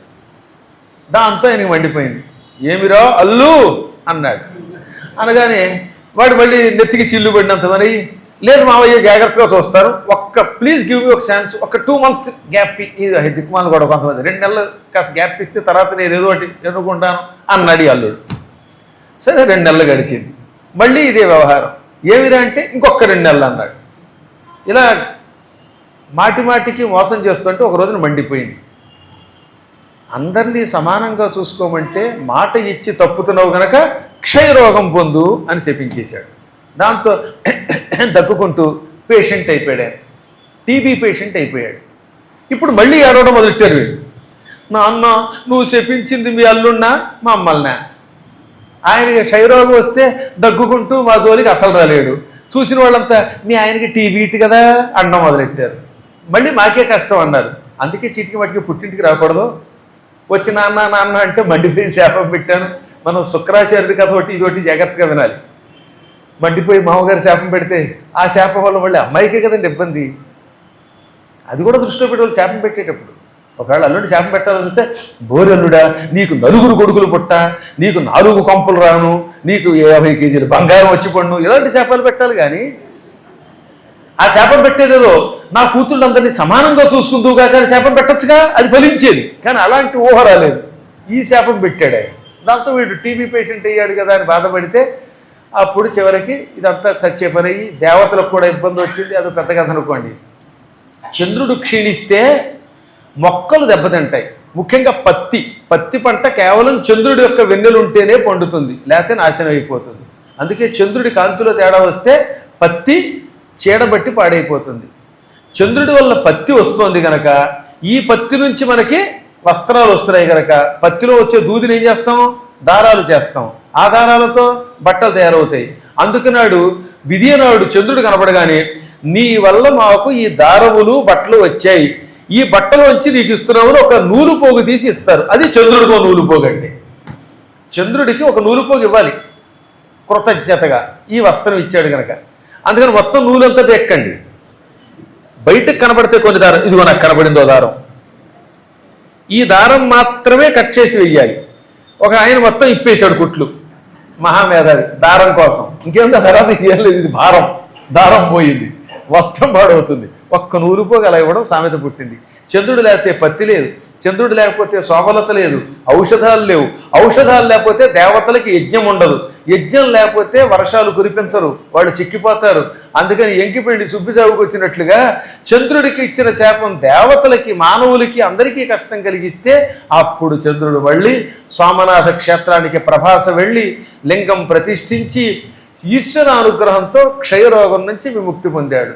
శివుడు ఏం చేశాడు? మీ మామగారు ఇచ్చిన శాపం పూర్తిగా మార్చకూడదు, నీకు రోగం ఉండదు కానీ నీ కళలకి రోగం వస్తుంది.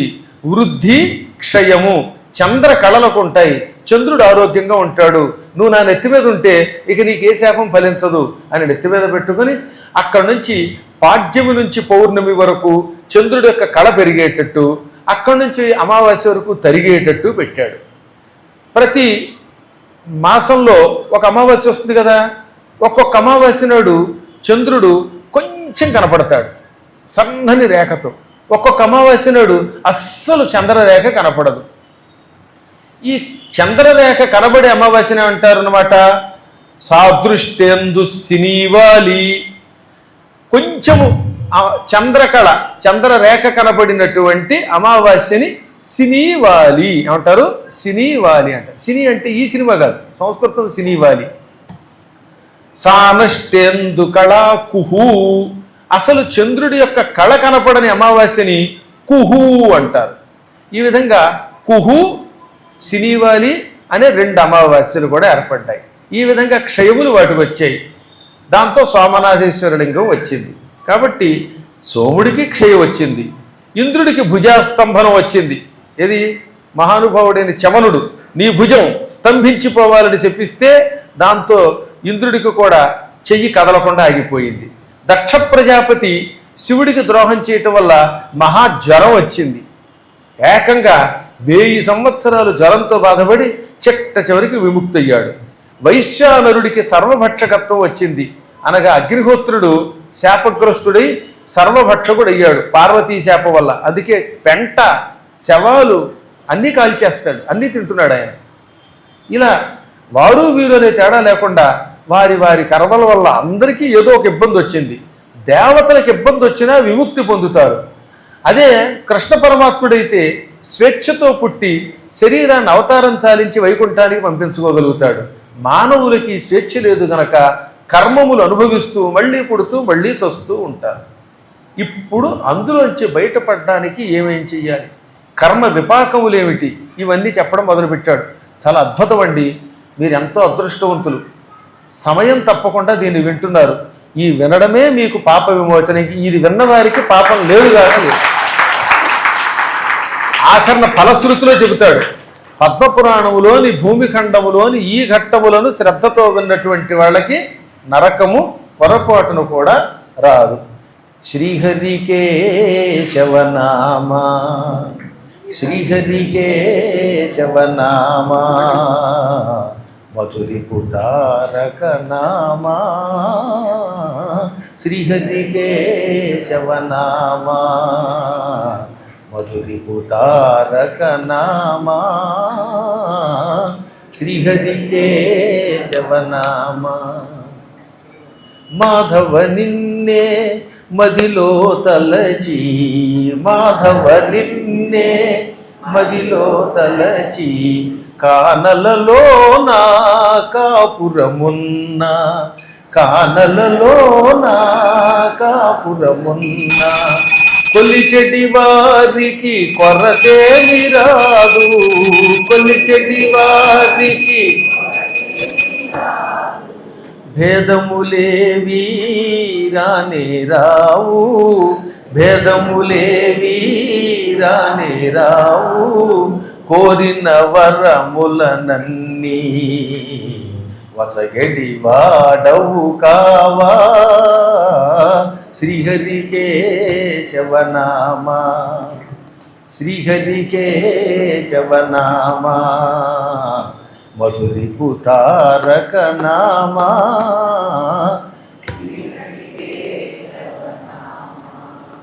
దారుణమైన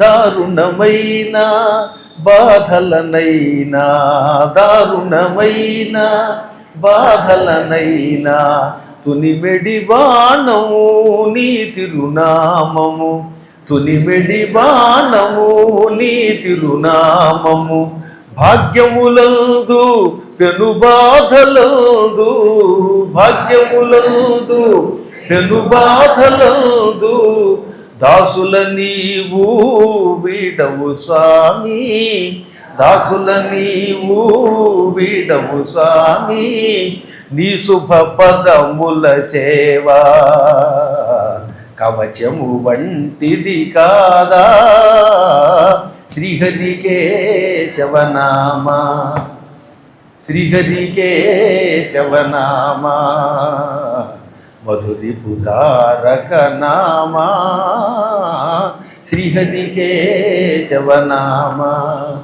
శ్రీహరికేశవనామా శ్రీహరికేశవనామా.